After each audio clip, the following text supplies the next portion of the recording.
नमो भगवते वासुदेवाय। ओम नमो भगवते वासुदेवाय। ओम नमो भगवते वासुदेवाय। ओम अज्ञानतिमिरान्धस्य ज्ञानाञ्जनशलाकया चक्षुरुन्मीलितं येन तस्मै श्रीगुरवे नमः। श्रीचैतन्यमनोभीष्टं स्थापितं येन भूतले स्वयं रूपः कथा मह्यं ददाति स्वपदान्तिकम्। वन्देऽहं श्रीगुरो श्रीयुतपथकमलं श्रीगुरून् वैष्णवांश्च श्रीरूपं साग्रजातं सहगण रघुनाथान्वितं तं सजीवं साद्वैतं सावधूतं परिजनसहितं कृष्ण चैतन्यदेवं श्रीराधा कृष्णपादान् सहगण ललिता श्रीविशाखान्वितांश्च। हे कृष्ण करुणा सिंधो दीनबंधो जगत्पते गोपेश गोपिका कांत राधा कांत नमोस्तुते। तप्त कांचन गौरांगी राधे वृंदावनेश्वरी वृषभानुसुते देवी प्रणमामि हरिप्रिये। वाञ्छाकल्पतरुभ्यश्च कृपा सिन्धुभ्य एव च पतितानां पावनेभ्यो वैष्णवेभ्यो नमो नमः। नमो ओं विष्णुपादाय कृष्णप्रेष्ठाय भूतले श्रीमते भक्तिवेदान्त स्वामिन्निति नामिने। नमस्ते सारस्वते देवे गौरवाणी प्रचारिणे निर्विशेष शून्यवादी पाश्चात्य देशतारिणे। जय श्री कृष्ण चैतन्य प्रभु नित्यानंद श्री अद्वैत गदाधर श्रीवासादि गौर भक्त वृंद।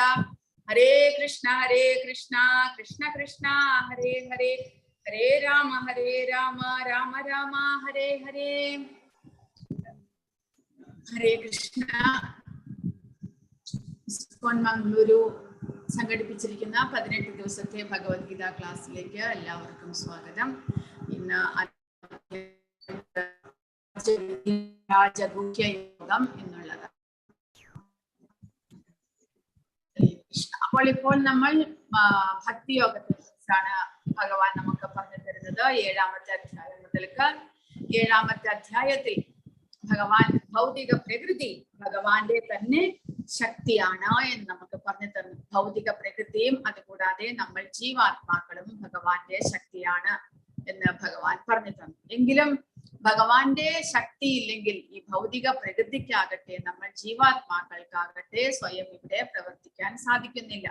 അതുകൊണ്ട് ഭഗവാൻ പറഞ്ഞത് മത്തപരതരം നാന്യർ കിഞ്ചിദസ്തി മയി സർവമിദം ക്രോധം സൂത്രേ മണിഗണ ഇവ എന്ന് ഭഗവാൻ പറഞ്ഞു. ഒരു നൂലിന്മേൽ മുത്തുകൾ കോർത്തിട്ടിരിക്കുന്നത് പോലെ ഈ ഭൗതിക പ്രപഞ്ചത്തിൽ എല്ലാ ചരാചരങ്ങളും എല്ലാം തന്നെ ഭഗവാനുമായിട്ട് ബന്ധപ്പെട്ട് കിടക്കുകയാണ്. കാരണം ഭഗവാന്റെ ശക്തിയില്ല, ഊർജമില്ല എന്നുണ്ടെങ്കിൽ ഇവിടെ ഒന്നും തന്നെ നടക്കുകയില്ല. അതുകൊണ്ട് എല്ലാവരും എല്ലാം തന്നെയും ഭഗവാനുമായിട്ട് ബന്ധപ്പെട്ട് കിടക്കുന്നു. ഈ ഭൗതിക പ്രപഞ്ചത്തിൽ ഭഗവാൻ എല്ലാവർക്കും ഊർജം പ്രദാനം ചെയ്യുന്നു പ്രവർത്തിക്കുവാനും ഓരോരോ കർമ്മങ്ങൾക്കുമായിട്ട്. അങ്ങനെ 7ാമത്തെ അധ്യായത്തിൽ അങ്ങനെ എല്ലാത്തിനും പരമ്പൊരുളായിട്ടാണ് ഭഗവാൻ ഇരിക്കുന്നതെങ്കിലും അദ്ദേഹത്തെ പ്രാപിക്കാത്ത, അദ്ദേഹത്തിൽ ശരണാഗതരാകാത്ത 4 വിധം ദുഷ്കൃതികളും ഭഗവാനെ തങ്ങളുടെ ആഗ്രഹ പൂർത്തീകരണത്തിനായിട്ടാണെങ്കിലും ശരണാഗതരാകുന്ന സുഹൃതികളായിട്ടുള്ള 4 വിധത്തിലുള്ള ഭക്തന്മാരെയും കുറിച്ച് ഭഗവാൻ പറയുകയുണ്ടായി. അങ്ങനെ ഭഗവാൻ പറയുന്നു എല്ലാത്തിനും, ഭൗതിക പ്രപഞ്ചത്തിനും ദേവതന്മാർക്കും നമ്മൾ ജീവാത്മാക്കൾക്കും അധിപതിയായിട്ടുള്ള, അതുകൂടാതെ എല്ലാത്തിനും ഭോക്താവുമായിട്ടുള്ള യജ്ഞം, ദാനം, തപസ് മുതലായിട്ടുള്ള പുണ്യകർമ്മങ്ങൾക്കെല്ലാം ഭോക്താവുമായിട്ടുള്ള ഭഗവാനെ അങ്ങനെ മനസ്സിലാക്കുന്നവർക്ക് മരണസമയത്ത് ഭഗവാനെ ഓർക്കുവാനും സാധിക്കും എന്ന് ഭഗവാൻ പറയുകയുണ്ടായി. അപ്പോൾ മരണവേളയിൽ ഭഗവാനെ ഓർക്കുന്നതിന്റെ സാരാംശം എന്താണ്? എന്തുകൊണ്ട് ഭഗവാനെ മരണവേളയിൽ ഓർക്കണം? ഭഗവാൻ അത് 8ാമത്തെ അധ്യായത്തിൽ പറഞ്ഞു തരുന്നു. മരണവേളയിൽ നമ്മൾ എന്തിനെയാണോ സ്മരിക്കുന്നത്, നമ്മുടെ മനസ്സിൽ എന്തിനെ കുറിച്ചുള്ള ആലോചനയാണോ ഉള്ളത്, ആ സ്വഭാവത്തെയാണ് നമ്മൾ പ്രാപിക്കുന്നത്. അതായത് ഈ ജന്മത്തിൽ നമ്മൾ മുഴുവനും ചെയ്തിട്ടുള്ള കർമ്മഫലങ്ങളാണ് മരണവേളയിൽ നമ്മുടെ മനസ്സിൽ വരുന്നത്, നമ്മുടെ മനസ്സിൽ കൂടുതലായിട്ടും ചിന്തകളായിട്ട് വരുന്നത്, നമ്മൾ ഈ ജന്മത്തിൽ കൂടുതലായിട്ടും ചെയ്തിട്ടുള്ള പ്രവർത്തനങ്ങളെ കുറിച്ച്, അല്ലെങ്കിൽ ആരെ കുറിച്ചാണോ നമ്മൾ കൂടുതലായിട്ടും ആലോചിച്ചിരുന്നത്, ആരോടാണോ നമുക്ക് ഏറ്റവും കൂടുതൽ ഇഷ്ടം തോന്നിയിരുന്നത്, അല്ലെങ്കിൽ വിദ്വേഷം തോന്നിയിരുന്നത്, അങ്ങനെ ഏതെങ്കിലും ഒരു റീസൺ ഉണ്ടാകും നമ്മൾ എപ്പോഴും ഒരേ കാര്യം തന്നെ ആലോചിച്ചു കൊണ്ടിരിക്കാൻ. അതാണ് മരണവേളയിലും നമ്മുടെ മനസ്സിൽ വരിക.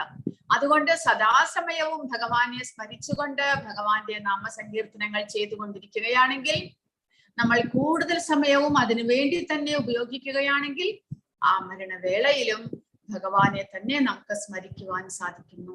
അപ്പോൾ അതിന് പരിശ്രമം ആവശ്യമാണ്.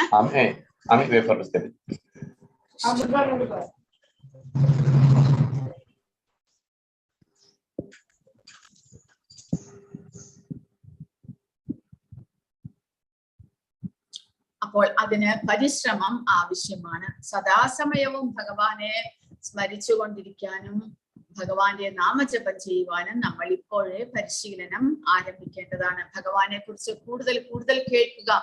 അതുവഴി ഭഗവാനെ കുറിച്ചുള്ള ആകർഷണം നമ്മുടെ ഉള്ളിൽ ഉണ്ടാകുന്നു. അങ്ങനെ 8ാമത്തെ അധ്യായത്തിൽ ഭഗവാൻ പറഞ്ഞു തന്നു ആ ഭക്തിയുത സേവനം എന്നുള്ളത്. ഭഗവാനെ ഭക്തിയോടുകൂടി സ്മരിക്കുക, ഭഗവാനെ സേവിക്കുക എന്നുള്ളത് മറ്റുള്ള എല്ലാ പുണ്യകർമ്മങ്ങളെക്കാട്ടിലും ശ്രേഷ്ഠമാണ്. വേദേഷു യജ്ഞേഷു തപസ്സു ചെയ്വ ദാനേഷു യത് പുണ്യഫലം പ്രതിഷ്ഠം. വേദങ്ങൾ പഠിക്കുന്നതിലൂടെയോ യജ്ഞങ്ങൾ ചെയ്യുന്നതിലൂടെയോ തപസ് അനുഷ്ഠിക്കുന്നതിലൂടെയോ അല്ലെങ്കിൽ ദാനങ്ങൾ ചെയ്യുന്നതിലൂടെയോ നമ്മൾ എന്തുമാത്രം പുണ്യം കരസ്ഥമാക്കുന്നുണ്ടോ, അതിനേക്കാൾ ഉപരിയായിട്ട് നമ്മൾ ഭഗവാന്റെ ഭക്തിയുത സേവനങ്ങൾ ചെയ്യുക വഴി ഭഗവാന്റെ അനുഗ്രഹവും ഉണ്ടാകുന്നു. അതുകൂടാതെ ആ പുണ്യഫലവും നമുക്ക് ലഭിക്കുന്നുണ്ട്. വേദേഷു യജ്ഞേഷു തപസ്സു ചെയ്വ ദാനേഷു യത് പുണ്യഫലം പ്രതിഷ്ഠം അപ്യേതി തത്സർവം ഇദം വിദിത്വ യോഗി പരം സ്ഥാനം ഉപൈതി ചാത്യം. അതുകൂടാതെ ആ ഭക്തി യോഗിക്ക് ഭഗവാന്റെ പരമപദം പോകുവാനും സാധിക്കും. ഈ പുണ്യകർമ്മത്തിന്റെ എല്ലാം ഫലം ലഭിക്കുന്നത് കൂടാതെ ഭഗവാനെ ആരാധിച്ചു കൊണ്ടിരുന്നത് കൊണ്ട് പരിശുദ്ധനായിട്ട് ഭഗവാന്റെ പരമപദം പോകുവാനും സാധിക്കുന്നു.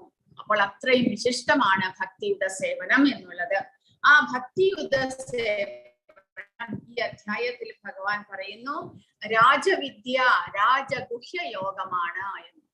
അതായത് രാജവിദ്യ എന്ന് പറയുമ്പോൾ എല്ലാ വിദ്യകളിലും അല്ലെങ്കിൽ എല്ലാ അറിവുകളിലും വെച്ച് ശ്രേഷ്ഠമായിട്ടുള്ളത് രാജാവായിട്ടുള്ള വിദ്യ.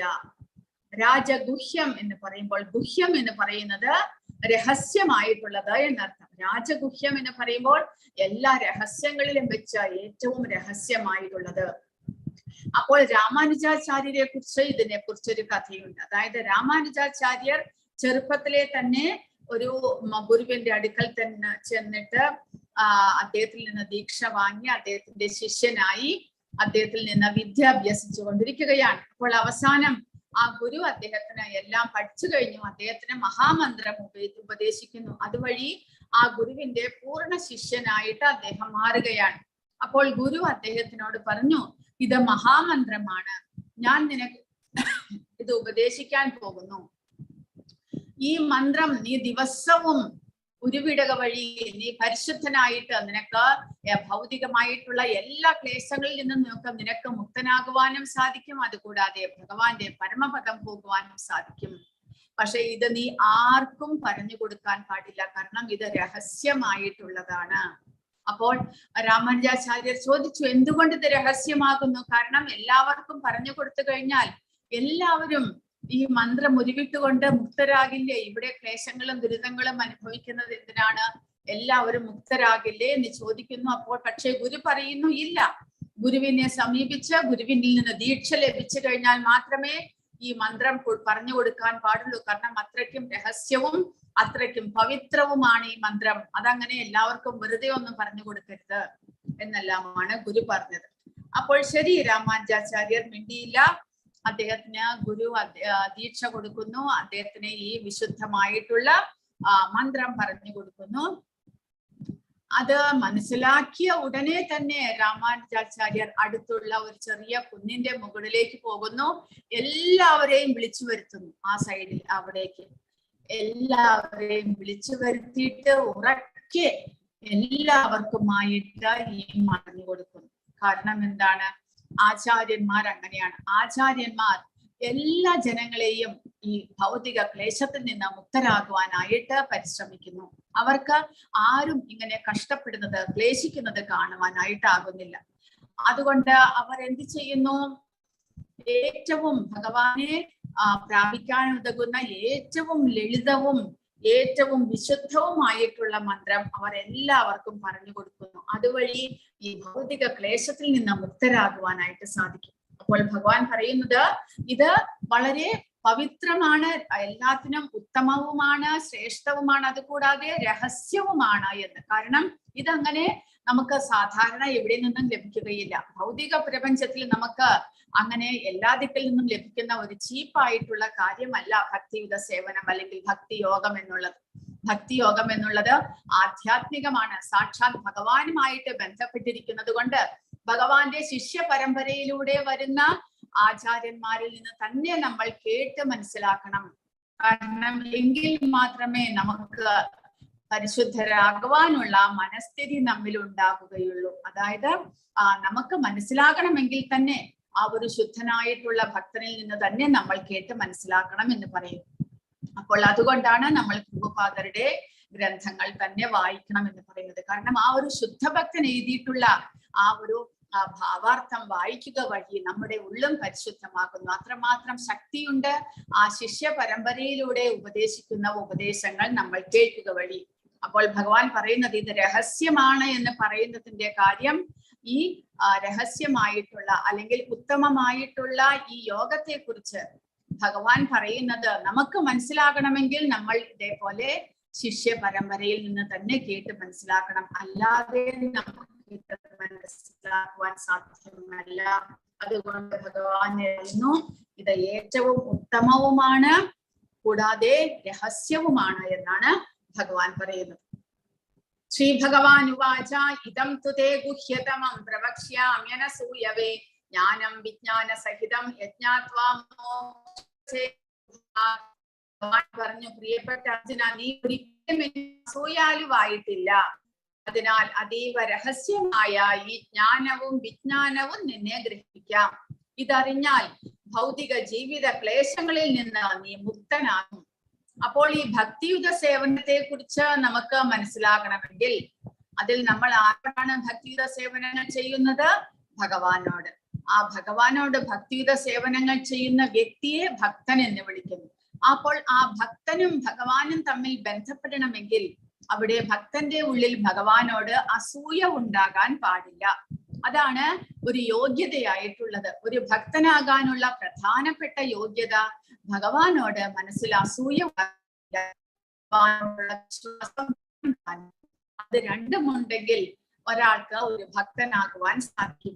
അപ്പോൾ ഇവിടെ ഭഗവാൻ പറയുന്നത് അർജുനൻ ഒരിക്കലും ഭഗവാനിൽ അസൂയായിട്ടില്ല.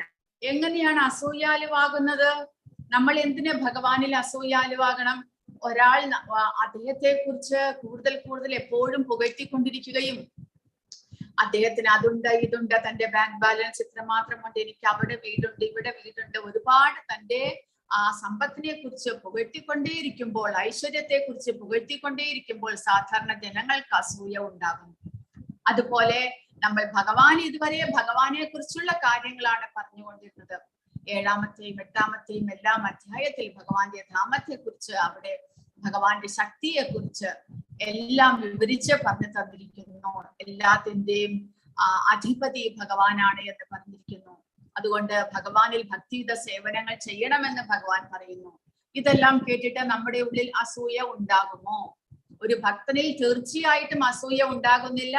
എന്നാൽ ഭക്തരല്ലാത്തവർക്ക് ഭഗവാൻ വെറും ഒരു മനുഷ്യരൂപത്തിൽ ജനിച്ചിട്ടുള്ള ഒരു വ്യക്തി മാത്രമാകുന്നു. ഭഗവാൻ അത് പിന്നീട് ഈ അധ്യായത്തിൽ പറയുന്നുണ്ട്. കാരണം ഭഗവാൻ ദ്വാപരയുഗത്തിൽ അവതരിച്ചപ്പോൾ ഭക്തന്മാരായിട്ട് ഭഗവാനെ ആ ഭക്തിയോടുകൂടി കണ്ടവർ വളരെ ചുരുക്കം ചിലർ മാത്രമേ ഉണ്ടായിരുന്നു.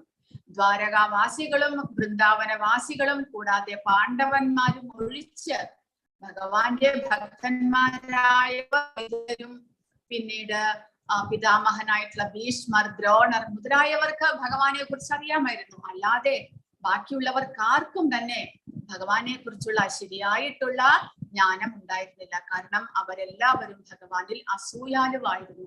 വളരെ ചെറുപ്പത്തിലെ തന്നെ ഭഗവാനെ കുറിച്ചുള്ള അദ്ദേഹത്തിന്റെ ശക്തികളെയും ലീലകളെയും കുറിച്ചുള്ള കഥകൾ എല്ലാ ദിക്കിലും പ്രസിദ്ധമായിരുന്നു. കൂടാതെ അദ്ദേഹം പല പല യുദ്ധങ്ങളും ജയിച്ച് വളരെ മനോഹരനുമായിരുന്നു ഭഗവാൻ. പല യുദ്ധങ്ങളും ജയിച്ച് അദ്ദേഹം ദ്വാരകയിൽ അദ്ദേഹം തന്റെ കൊട്ടാരം പണിത് അവിടേക്ക് തന്റെ മധുരയിൽ നിന്ന് തന്റെ ജനങ്ങളെ എല്ലാവരെയും ഷിഫ്റ്റ് ചെയ്യുന്നു. അങ്ങനെ വീരശൂര പരാക്രമിയായിട്ടുള്ള ഭഗവാനെ കുറിച്ചുള്ള ലീലകൾ, കഥകൾ കേട്ടിട്ട് സാധാരണ എല്ലാവർക്കും ഭഗവാനിൽ അസൂയയാണ് ഉണ്ടായത്. ജരാസന്ധൻ എന്നുള്ള രാജാവ് 18 തവണയാണ് ഭഗവാനെ ആക്രമിച്ചത്, മഥുരാപുരി ആക്രമിച്ചത് ഭഗവാനെ തോൽപ്പിക്കുവാൻ. പക്ഷേ 18 തവണയും ഭഗവാൻ ആ ജരാസന്ധനെ തോൽപ്പിച്ച് പറഞ്ഞു വിടുന്നു.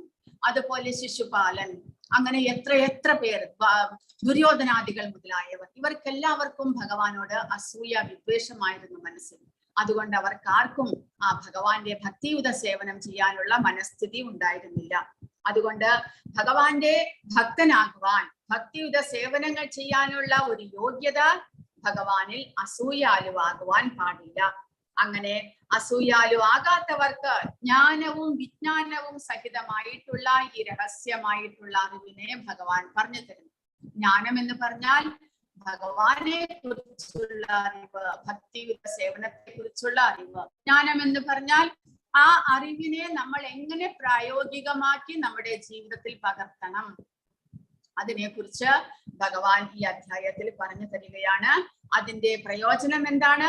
ഈ ഭൗതികതയിലെ ക്ലേശങ്ങളിൽ നിന്ന് നമുക്ക് മുക്തരാകുവാനായിട്ട് സാധിക്കും. രാജവിദ്യ രാജഗുഹ്യം പവിത്രമിതമുത്തമം പ്രത്യക്ഷാവഗമം ധർമ്മ്യം സുസുഖം കർത്തും അവ്യയം. ഈ ജ്ഞാനം രാജവിദ്യയാണ്. രഹസ്യങ്ങളിൽ വെച്ച് രഹസ്യവും ഏറ്റവും പവിത്രമായതുമാണിത്. നേരിട്ട് ആത്മസാക്ഷാത്കാരം നൽകുന്നത് കൊണ്ട് ധർമ്മത്തിന്റെ പരിപൂർണതയാണ് ഇത്. ശാശ്വതവും സന്തോഷത്തോടെ ചെയ്യാവുന്നതുമാണ്. അപ്പോൾ രാജവിദ്യ എല്ലാ അറിവുകളിലും വെച്ച് ശ്രേഷ്ഠമായിട്ടുള്ള രഹസ്യങ്ങളിൽ വെച്ച് രഹസ്യമാണിത്. ഏറ്റവും പവിത്രമായതുമാണ് ഇത്. പവിത്രം ഇതം ഉത്തമം എന്നാണ് പറയുന്നത്. ഉത്തമം എന്ന് പറയുമ്പോൾ തമം എന്ന് പറഞ്ഞാൽ തമസിനെ മറികടക്കുന്നത്, അതായത് അതീന്ദ്രിയമായിട്ടുള്ള അറിവാണ് ഇത്. അതീന്ദ്രിയമായിട്ടുള്ള ജ്ഞാനമാണ് ഭക്തിയുത സേവനത്തെ കുറിച്ചുള്ള അറിവ്. കൂടാതെ പവിത്രമാണ്, പരിശുദ്ധമാണ്, സ്വയം പരിശുദ്ധമാണ്. അതുകൂടാതെ ഇത് പരിശീലിക്കുന്നവർക്ക് അവരെയും പരിശുദ്ധമാക്കാൻ കഴിവുള്ളതാണ് ഈ ഭക്തിയുത സേവനം എന്നുള്ള ആധ്യാത്മിക ജ്ഞാനം.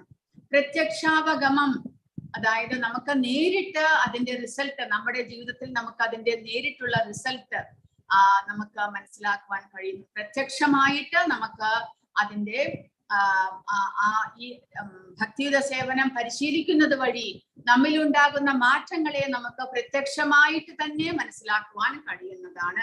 ധർമ്മ്യമാണ്, ഇത് നമ്മുടെ ഓരോ ജീവന്റെയും ധർമ്മവുമാണ്. അതായത് ധാർമ്മികമായിട്ടുള്ള ബാധ്യതയാണ് ഭഗവാനെ സേവിക്കുക എന്നുള്ളത്. ധർമ്മ്യം എന്നാൽ ധർമ്മത്തിലേക്ക് നയിക്കുന്ന വഴി എന്നർത്ഥം. അപ്പോൾ ധർമ്മത്തിലേക്ക് നമ്മുടെ ഈ ഭക്തിയുത സേവനം നമ്മളെ നയിക്കുന്നു. ധർമ്മത്തിന്റെ പരിപൂർണതയാണിത്. കൂടാതെ ശാശ്വതവും സന്തോഷത്തോടു കൂടി ചെയ്യാവുന്നതുമാണ്. ഒരിക്കലും നശിക്കാത്തതാണ് ഇത്. ഈ ഒരിക്കലും നശിക്കാത്തതാണ്, ശാശ്വതമാണ് എന്ന് പറയുന്നതിന്റെ അർത്ഥം എന്തെന്നാൽ, ഭൗതികമായിട്ടുള്ള എല്ലാ കർമ്മങ്ങളും, നമ്മുടെ എല്ലാ പ്രവൃത്തികളും, നമ്മുടെ എല്ലാ പാണ്ഡിത്യങ്ങളും എല്ലാം തന്നെ ഈ ജന്മം കഴിയുന്നതോടുകൂടി എല്ലാം തന്നെ തീരുന്നു. ഈ ശരീരം, ഈ ഭൗതിക ശരീരം കൊണ്ടാണ് നമ്മൾ ഈ ഭൗതിക കർമ്മങ്ങളെല്ലാം ചെയ്യുന്നത്, ഭൗതിക പാണ്ഡിത്യമെല്ലാം കരസ്ഥമാക്കുന്നത്. അപ്പോൾ ഈ ഭൗതിക ശരീരം ക്ഷയിക്കുന്നതോടുകൂടി അതെല്ലാം തന്നെ ഇല്ലാതാകുന്നു. കാരണം അതൊന്നും തന്നെ ആത്മാവുമായിട്ട് ബന്ധപ്പെട്ടതല്ല, അതായത് ആധ്യാത്മികമല്ല എന്നർത്ഥം. ജീവാത്മാവ് ആധ്യാത്മികനായതുകൊണ്ട് ആധ്യാത്മികമായിട്ട് നമ്മൾ ചെയ്യുന്ന അല്ലെങ്കിൽ ജീവാത്മാവിനെ പരിപോഷിപ്പിക്കാൻ വേണ്ടി നമ്മൾ ചെയ്യുന്ന പരിശുദ്ധമായിട്ടുള്ള സ്പിരിച്വൽ ആയിട്ടുള്ള ആക്ടിവിറ്റികൾ മാത്രമേ നമുക്ക് അടുത്ത ജന്മത്തിലേക്ക് കൊണ്ടുപോകാനായിട്ട് സാധിക്കുന്നുള്ളൂ. അപ്പോൾ ഇവിടെ ശാശ്വതം എന്ന് പറയുമ്പോൾ ഭക്തിയുത സേവനങ്ങൾ നമ്മൾ ചെയ്യുന്നത് വഴി ആ ജീവാത്മാവിന്റെ അജ്ഞാനത്തെ നമുക്ക് കുറച്ച് കൊണ്ടുവരാനായിട്ട് സാധിക്കുന്നു. നമ്മുടെ കർമ്മഫലങ്ങളെ ഇല്ലാതാക്കുവാൻ സാധിക്കുന്നു. അപ്പോൾ ഈ ജന്മത്തിൽ നമ്മൾ എത്രമാത്രം ഭഗവാന്റെ സേവകൾ ചെയ്തുവോ അത് നമ്മുടെ അക്കൗണ്ടിൽ ക്രെഡിറ്റ് ആണ്. കാരണം അടുത്ത ജന്മത്തിൽ അവിടെ നിന്ന് നമുക്ക് തുടങ്ങുവാൻ സാധിക്കുന്നു. വീണ്ടും ABCD എന്ന് തുടങ്ങേണ്ട ആവശ്യമില്ല. നമ്മളിപ്പോൾ പകുതി വഴി വരെ എത്തി, അല്ലെങ്കിൽ കാൽഭാഗം ഭക്തിയുടെ സേവനത്തിൽ ഭഗവാന്റെ സേവകൾ ദിവസവും ഭഗവാനെ കുറിച്ച് കേൾക്കുകയും നാമസങ്കീർത്തനങ്ങൾ ചെയ്യുകയും എല്ലാം ചെയ്ത് നമ്മൾ ഭഗവാനെ കുറിച്ച് കുറേശ്ശെ മനസ്സിലാക്കുവാൻ തുടങ്ങി എന്ന് വെച്ചോളൂ. അടുത്ത ജന്മത്തിൽ നമുക്ക് അവിടെ നിന്ന് തുടങ്ങാം. നമുക്ക് പെട്ടെന്ന് തന്നെ ആ ഭഗവാന്റെ സേവനത്തിലും ഭഗവാനെ കുറിച്ച് കേൾക്കുന്നതിലും ആകർഷണം ഉണ്ടാകുന്നു. അവിടെ നിന്ന് നമുക്ക് ആരംഭിക്കാൻ സാധിക്കും. ചിലപ്പോൾ ഈ ജന്മത്തിൽ നമ്മൾ 50-60 വയസ്സായിട്ടായിരിക്കും നമ്മൾ അത് ആരംഭിച്ചിരിക്കുന്നത്. അപ്പോൾ പക്ഷേ അടുത്ത ജന്മത്തിൽ അത്രയും ലേറ്റ് ആകേണ്ട കാര്യമില്ല. വളരെ ചെറുപ്പത്തിലെ തന്നെ നമുക്ക് അതിനോടുള്ള ശ്രദ്ധയുണ്ടാകുന്നു, ഭക്തി ഉണ്ടാകുന്നു. കാരണം കഴിഞ്ഞ ജന്മത്തിൽ നമ്മൾ കുറച്ച് ചെയ്തു വെച്ചിട്ടുണ്ട്. അതുകൊണ്ട് ഇത് ശാശ്വതമാണ്, നശിക്കുന്നതല്ല എന്ന് പറയുന്നു. എന്നാൽ ഈ ജന്മത്തിൽ ഒരു വലിയ MBBS ഡോക്ടറായിട്ടുള്ള ആൾക്ക് അടുത്ത ജന്മത്തിൽ ആ ഒരു അറിവുണ്ടാകുമോ? ഒരിക്കലുമില്ല. ഭൗതികമായിട്ടുള്ള എല്ലാ പാണ്ഡിത്യങ്ങളും കർമ്മങ്ങളും നമ്മൾ നേടിയിട്ടുള്ള സമ്പത്തും അതെല്ലാം തന്നെ ഏതോ ജന്മത്തിൽ നമ്മുടെ പുണ്യകർമ്മ ഫലമായിട്ട് നമുക്ക് ലഭിക്കേണ്ടിയിരുന്ന സുഖദുഃഖങ്ങളായിട്ടുള്ള കർമ്മഫലങ്ങളായിരുന്നു. അത് നമ്മുടെ ഈ ജന്മത്തോടു കൂടി അവസാനിച്ചു. പിന്നീട് ഈ ജന്മത്തിൽ നമ്മൾ എന്ത് ചെയ്തിട്ടുണ്ടോ അതാണ് പിന്നീട് വരുന്ന ജന്മങ്ങളിൽ നമ്മൾ അനുഭവിക്കാനായിട്ടുള്ളത്. അപ്പോൾ ഇത് ശാശ്വതമാണ്. കൂടാതെ സന്തോഷത്തോടു കൂടി സുസുഖം കർത്തുമവ്യയം, ഇതിനെക്കുറിച്ച് ഓർത്ത് നമ്മൾ വിഷമിക്കേണ്ട കാര്യമില്ല. ഭഗവാനെ സേവകൾ രാവിലെ മുതൽ രാത്രി വരെ എന്തെല്ലാം നമുക്ക് ചെയ്യാനുണ്ട്. നാമജപം ചെയ്യാനുണ്ട്, ഭഗവാനെ ആരാധിക്കാനുണ്ട്, ഭഗവാനെ നിവേദ്യം അർപ്പിക്കാനുണ്ട്. ഇല്ല, കാരണം നമുക്കത് വിഷമമായിട്ട് തോന്നുകയില്ല. നമ്മുടെ ഉള്ളിൽ ആനന്ദമാണ് ഉണ്ടാവുക. ഭഗവാനെ സേവിക്കുവാൻ നമ്മൾ ആരംഭിക്കുമ്പോൾ ഭഗവാന്റെ നാമജപം ചെയ്യാനും ഭഗവാന് മംഗളാരതി ചെയ്യാനും ഭഗവാനെ നിവേദ്യം അർപ്പിക്കാനും എല്ലാം നമ്മുടെ ഉള്ളിൽ ഒരു സന്തോഷമാണ് ഉണ്ടാക്കുക. അതുകൊണ്ട് ഭഗവാൻ പറയുന്നു സുസുഖം. ഇവിടെ പ്രഭുപാദ പറഞ്ഞിരിക്കുന്നു, ഭക്തന് ഭഗവത് മഹിമകൾ കീർത്തിക്കുകയോ ആധികാരികത്വമുള്ള ആചാര്യന്മാർ നൽകുന്ന ആധ്യാത്മിക ജ്ഞാനത്തെ കുറിച്ചുള്ള ശാസ്ത്രീയമായ പ്രഭാഷണങ്ങൾ കേൾക്കുകയോ ചെയ്താൽ മതി. പിന്നീട് ഭഗവാന് നിവേദിച്ച സ്വാദേറിയ ഭക്ഷ്യപദാർത്ഥങ്ങളുടെ ഉച്ഛിഷ്ടം ആസ്വദിക്കുകയും ചെയ്യാം. എല്ലാ നിലയിലും ആനന്ദകരമാണ് ഭക്തിപൂർവമായ സേവനം. അപ്പോൾ സന്തോഷത്തോടു കൂടി ചെയ്യാവുന്നതുമാണ് ഈ ആധ്യാത്മികമായിട്ടുള്ള ഭക്തിയുത സേവനങ്ങൾ. അതുകൊണ്ട് അതിനെ രാജവിദ്യ, രാജഗുഹ്യം എന്ന് പറയുന്നു. പക്ഷെ എങ്കിലും ഭഗവാൻ പറയുന്നു, വിശ്വാസമില്ലാത്തവർക്ക് ഇതിൽ മുന്നേറുവാൻ സാധ്യമല്ല. അശ്രദ്ധദാനാഹ പുരുഷാ ധർമ്മസ്യാസ്യ പരന്തപ അപ്രാപ്യമാം നിവർത്തന്തേ മൃത്യു സംസാരവത്മനി. ഈ ഭക്തിയുത സേവനത്തിൽ വിശ്വാസമില്ലാത്തവർക്ക് എന്നെ പ്രാപിക്കാനാവില്ല. അതുകൊണ്ട് അവർ ഈ ഭൗതിക ലോകത്തിൽ ജനന മരണങ്ങളുടെ വഴിയിലേക്ക് വീണ്ടും എത്തുന്നു. അപ്പോൾ വിശ്വാസം എന്നാൽ എന്താണ്? പ്രഭുപാദ ഇവിടെ പറഞ്ഞിരിക്കുന്നു, ഭഗവാൻ കൃഷ്ണനെ സേവിക്കുന്നത് കൊണ്ട് പരിപൂർണത നേടുവാൻ സാധിക്കും എന്നുള്ള ഉറച്ച ബോധമാണ് വിശ്വാസം. അതായത് ഭഗവാന്റെ ശരീരത്തിൽ ഈ ഭൗതിക പ്രപഞ്ചം മുഴുവനും നമ്മൾ ജീവജാലങ്ങൾ ഉൾപ്പെടെ അടങ്ങിയിരിക്കുന്നു. അപ്പോൾ അങ്ങനെ വരുമ്പോൾ ആ ഭഗവാൻ കൃഷ്ണനെ നമ്മൾ ആരാധിക്കുക വഴി ഈ ഭൗതിക പ്രപഞ്ചത്തിൽ നമുക്ക് കർത്തവ്യമായിട്ടുള്ള എല്ലാത്തിനെയും നമ്മൾ ആരാധിക്കുക കൂടിയാണ്. എങ്ങനെയാണോ വയറ്റിലേക്ക് ആഹാരം നമ്മൾ കൊടുക്കുന്നത് വഴി നമ്മുടെ ശരീരം മുഴുവനും പുഷ്ടിപ്പെടുന്നത്, എങ്ങനെയാണോ ഒരു വൃക്ഷത്തിന്റെ കടക്കൽ വെള്ളമൊഴിക്കുന്നത് വഴി ആ വൃക്ഷത്തിന് മുഴുവനും പോഷണം ലഭിക്കുന്നത്, അതുപോലെ ഭഗവാൻ കൃഷ്ണനെ നമ്മൾ ആരാധിക്കുക വഴി ഈ ഭൗതിക പ്രപഞ്ചത്തിലുള്ള എല്ലാവരെയും നമ്മൾ തൃപ്തിപ്പെടുത്തുന്നു. കാരണം എല്ലാവരും ഭഗവാന്റെ ശരീരത്തിന്റെ അംഗങ്ങളാണ്, അംശങ്ങളാണ്. അതിന് ഭാഗവതത്തിലെ ശ്ലോകമാണിത്. യഥാ തരോർമൂല നിഷേചനേന, അതായത് ഒരു വൃക്ഷത്തിന്റെ വേരിൽ വെള്ളമൊഴിക്കുക വഴി തൃപ്യന്തി തസ്കന്ധ ഭുജോപശാഖാഹ, തൃപ്യന്തി സന്തുഷ്ടമാക്കുന്നു. എന്തിനെ? ആ വൃക്ഷത്തിന്റെ സ്കന്ധം, അതിന്റെ ശിഖരങ്ങളെയും, ഭുജോ ഉപശാഖാഹ എല്ലാ അതിന്റെ ആ വൃക്ഷത്തിന്റെ തടിയെയും അതിന്റെ ഇലകളെയും അതിന്റെ ബ്രാഞ്ചുകളെയും ശിഖരങ്ങളെയും എല്ലാം തന്നെ സന്തുഷ്ടമാക്കുന്നു. അതുപോലെ പ്രാണോപഹാരാച്ച യഥേന്ദ്രിയാണ്, എങ്ങനെ വയറ്റിലേക്ക് ആഹാരം കൊടുക്കുന്നത് വഴി നമ്മുടെ ശരീരത്തിന് എല്ലാ അംഗങ്ങളെയും പുഷ്ടിപ്പെടുത്തുന്നുവോ തഥൈവ സർവാർഹണം അച്യുതേജ്യ, അതുപോലെ എല്ലാം തന്നെ ഭഗവാൻ അർപ്പിക്കുക വഴി നമ്മൾ ഈ ഭൗതിക പ്രപഞ്ചത്തിലെ മറ്റുള്ള ദേവന്മാരെയും ഋഷിമാരെയും ജീവജാലങ്ങളെയും എല്ലാം സന്തോഷിപ്പിക്കുകയാണ്. അങ്ങനെയുള്ള ആ ഒരു ദൃഢവിശ്വാസം അത് മനസ്സിലുണ്ടാകണം. എങ്കിൽ മാത്രമേ നമ്മൾ ഭഗവാനെ സേവിക്കാനായിട്ട് നമുക്കും യോഗ്യതയുണ്ടാകുന്നുള്ളൂ. കാരണം ഇല്ലെങ്കിൽ നമുക്ക് ഭഗവാനിൽ വിശ്വാസമില്ല എന്നർത്ഥം. വിശ്വാസമില്ലാത്തവർക്ക് ഭഗവാന്റെ ആരാധന സാധ്യമല്ല എന്നാണ് ഇവിടെ പറയുന്നത്. അപ്പോൾ കൃഷ്ണനാണ് എല്ലാത്തിന്റെയും ഉറവിടം, എല്ലാത്തിന്റെയും ഉത്ഭവസ്ഥാനം. ഭഗവാനെ സേവിക്കുക വഴി നമ്മൾ മറ്റുള്ള ദേവന്മാരെയും കൂടി തൃപ്തിപ്പെടുത്തുന്നു എന്നുള്ള അറിവോടുകൂടി നമ്മൾ ഭഗവാനെ സേവിക്കുക.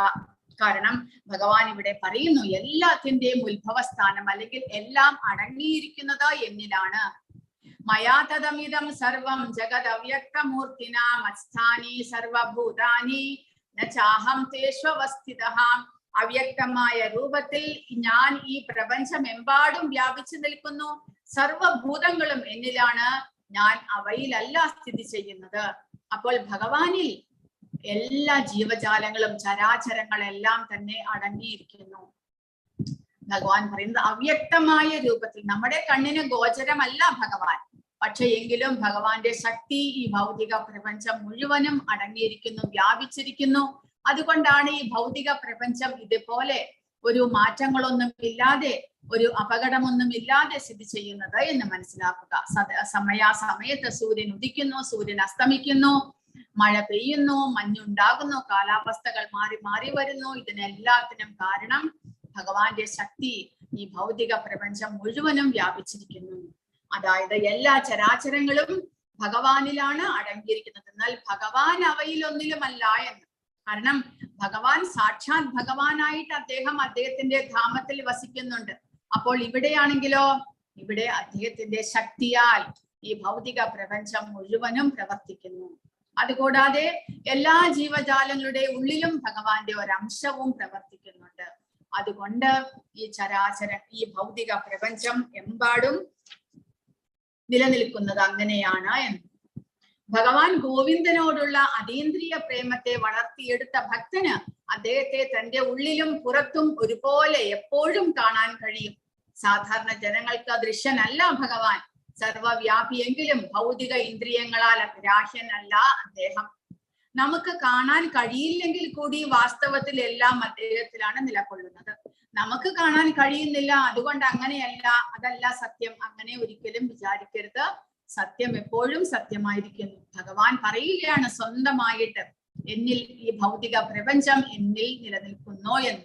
അപ്പോൾ അത് സത്യമാണ്. 11ാമത്തെ അധ്യായത്തിൽ ഭഗവാൻ തന്റെ വിശ്വരൂപത്തിലൂടെ അത് കാണിച്ചു തരുന്നുമുണ്ട്. അപ്പോൾ അതുകൂടാതെ ഭഗവാൻ യശോദാമ്മയ്ക്ക് തന്റെ വായിൽ ഈ ജഗത്തിനെ മുഴുവനും കാണിച്ചു കൊടുത്തു. അതാണ് ഭഗവാൻ പറയുന്നത് എല്ലാം എന്നിൽ കുടികൊള്ളുന്നു എന്ന്. ഭഗവാൻ മണ്ണ് തിന്നു എന്ന് പറഞ്ഞ് മറ്റുള്ള കുട്ടികൾ കംപ്ലൈന്റ് ചെയ്തപ്പോൾ യശോദാമ്മ ഭഗവാനോട് വായ തുറക്കാൻ പറയുകയാണ്. വായ തുറന്ന വഴി യശോദാമ്മ എന്താണ് കാണുന്നത്? ഈ ഭൗതിക പ്രപഞ്ചം മുഴുവനും ഭഗവാന്റെ വായിൽ തിരിഞ്ഞുകൊണ്ടേയിരിക്കുന്നു. അങ്ങനെ തിരിഞ്ഞ് അവസാനം യശോദാമ്മ കാണുന്നു, ഭൂമിയെ കാണുന്നു. ആ ഭൂമിയിൽ ഭാരതവർഷം കാണുന്നു, ഭാരതവർഷത്തിൽ മധുരാപുരി കാണുന്നു, അതിൽ വൃന്ദാവനം കാണുന്നു. വൃന്ദാവനത്തിൽ ആ യശോദാമ്മ ഉണ്ണിക്കണ്ണന്റെ വായിലേക്ക് നോക്കി നിൽക്കുന്ന ആ ഒരു രൂപവും കാണുവാൻ സാധിച്ചു. അവസാനം അവർക്ക് തലകറങ്ങി, ഇതെന്താണ്? എന്റെ ചെറിയ ഉണ്ണിക്കണ്ണന്റെ വായിന്റെ ഉള്ളിൽ ഞാൻ സ്വയം എന്നെ കാണുകയോ? അവർക്ക് എല്ലാം കൂടി അത് ഗ്രഹിക്കാനുള്ള ത്രാണി ഉണ്ടായില്ല. പെട്ടെന്ന് ഭഗവാൻ തന്റെ മായയാൽ അതെല്ലാം മറച്ചു അമ്മയെ അതിൽ നിന്ന് മുക്തനാക്കുന്നു. അപ്പോൾ ഭഗവാനിൽ എല്ലാം തന്നെ അടങ്ങിയിരിക്കുന്നു എന്ന് നമ്മൾ മനസ്സിലാക്കണം. മയാധ്യക്ഷേണ പ്രകൃതി സൂയതേ സചരാചരം ഹേതുനാനേന കൗന്ദേയ ജഗത് വിപരിവർത്തതേ. അല്ലയോ കുന്തിപുത്ര, എന്റെ ശക്തിവിശേഷങ്ങളിൽ ഒന്നായ ഈ ഭൗതിക പ്രകൃതി എന്റെ നിർദ്ദേശമനുസരിച്ച് ചരാചരങ്ങളെ എല്ലാം സൃഷ്ടിക്കുന്നു. ഈ നിയമം അനുസരിച്ച് വീണ്ടും വീണ്ടും പ്രപഞ്ചം സൃഷ്ടിക്കപ്പെടുകയും സംഹരിക്കപ്പെടുകയും ചെയ്യുന്നു. അപ്പോൾ ഇന്നലെ 8ാമത്തെ അധ്യായത്തിലും ഭഗവാൻ പറയുകയുണ്ടായി. അതായത് ബ്രഹ്മാവിന്റെ ഒരു കൽപ്പം, അതായത് ബ്രഹ്മാവിന്റെ ഒരു പകലിൽ സൃഷ്ടികളെല്ലാം ആരംഭിക്കുന്നു. ബ്രഹ്മാവിന്റെ രാത്രി ആരംഭിക്കുമ്പോൾ ആ സൃഷ്ടികളെല്ലാം തന്നെ സംഹരിക്കപ്പെടുകയാണ് ചെയ്യുന്നത്. വീണ്ടും ബ്രഹ്മാവിന്റെ പകൽ ആരംഭിക്കുമ്പോൾ സൃഷ്ടി ആരംഭിക്കുന്നു, രാത്രി ആരംഭിക്കുമ്പോൾ അതെല്ലാം തന്നെ സംഹരിക്കപ്പെടുന്നു.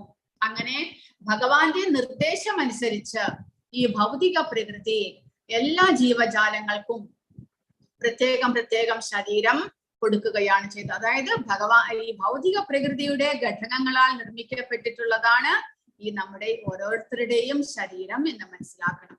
എല്ലാ ചരാചരങ്ങൾക്കും കിട്ടിയിരിക്കുന്ന ശരീരം എന്നുള്ളത് ഈ പഞ്ചഭൂതങ്ങളും അതുകൂടാതെ മനസ്സ്, ബുദ്ധി, അഹങ്കാരം ചേർന്നിട്ടുള്ള സൂക്ഷ്മ ശരീരവും ചേർന്നിട്ടുള്ള ഒരു ശരീരമാണ് എല്ലാവർക്കും ലഭിക്കുന്നത്. അത് ഭഗവാന്റെ ഇച്ഛപ്രകാരം സൃഷ്ടി ആരംഭിക്കുമ്പോൾ ഇതുപോലെ കർമ്മം ചെയ്യുവാനായിട്ട് ജീവജാലങ്ങൾക്ക് ശരീരം ലഭിക്കുന്നു. സംഹാരത്തോടുകൂടി ആ ശരീരങ്ങളെല്ലാം തന്നെ ഇല്ലാതാകുന്നു. കൂടാതെ ആ ജീവാത്മാക്കൾ ഗർഭോദകശായി വിഷ്ണുവിന്റെ ശരീരത്തിലേക്ക് പോയി ലയിക്കുകയും ചെയ്യുന്നു. വീണ്ടും പിറ്റേ ദിവസം ബ്രഹ്മാവിന്റെ ദിവസം ആരംഭിക്കുമ്പോൾ ഇവരെല്ലാവരും പുറത്തേക്ക് വരുന്നു. അവർക്ക് അവരുടെ കർമ്മഫലം അനുസരിച്ച് പുതിയ ശരീരം ലഭിക്കുകയും ചെയ്യുന്നു. അപ്പോൾ നമ്മൾ മുൻപ് ചെയ്തിട്ടുള്ള കർമ്മഫലത്തിനനുസരിച്ച് പ്രവർത്തിക്കാൻ വേണ്ടിയിട്ടുള്ള പ്രത്യേകം ശരീരമാണ് നമുക്ക് ലഭിക്കുന്നത്.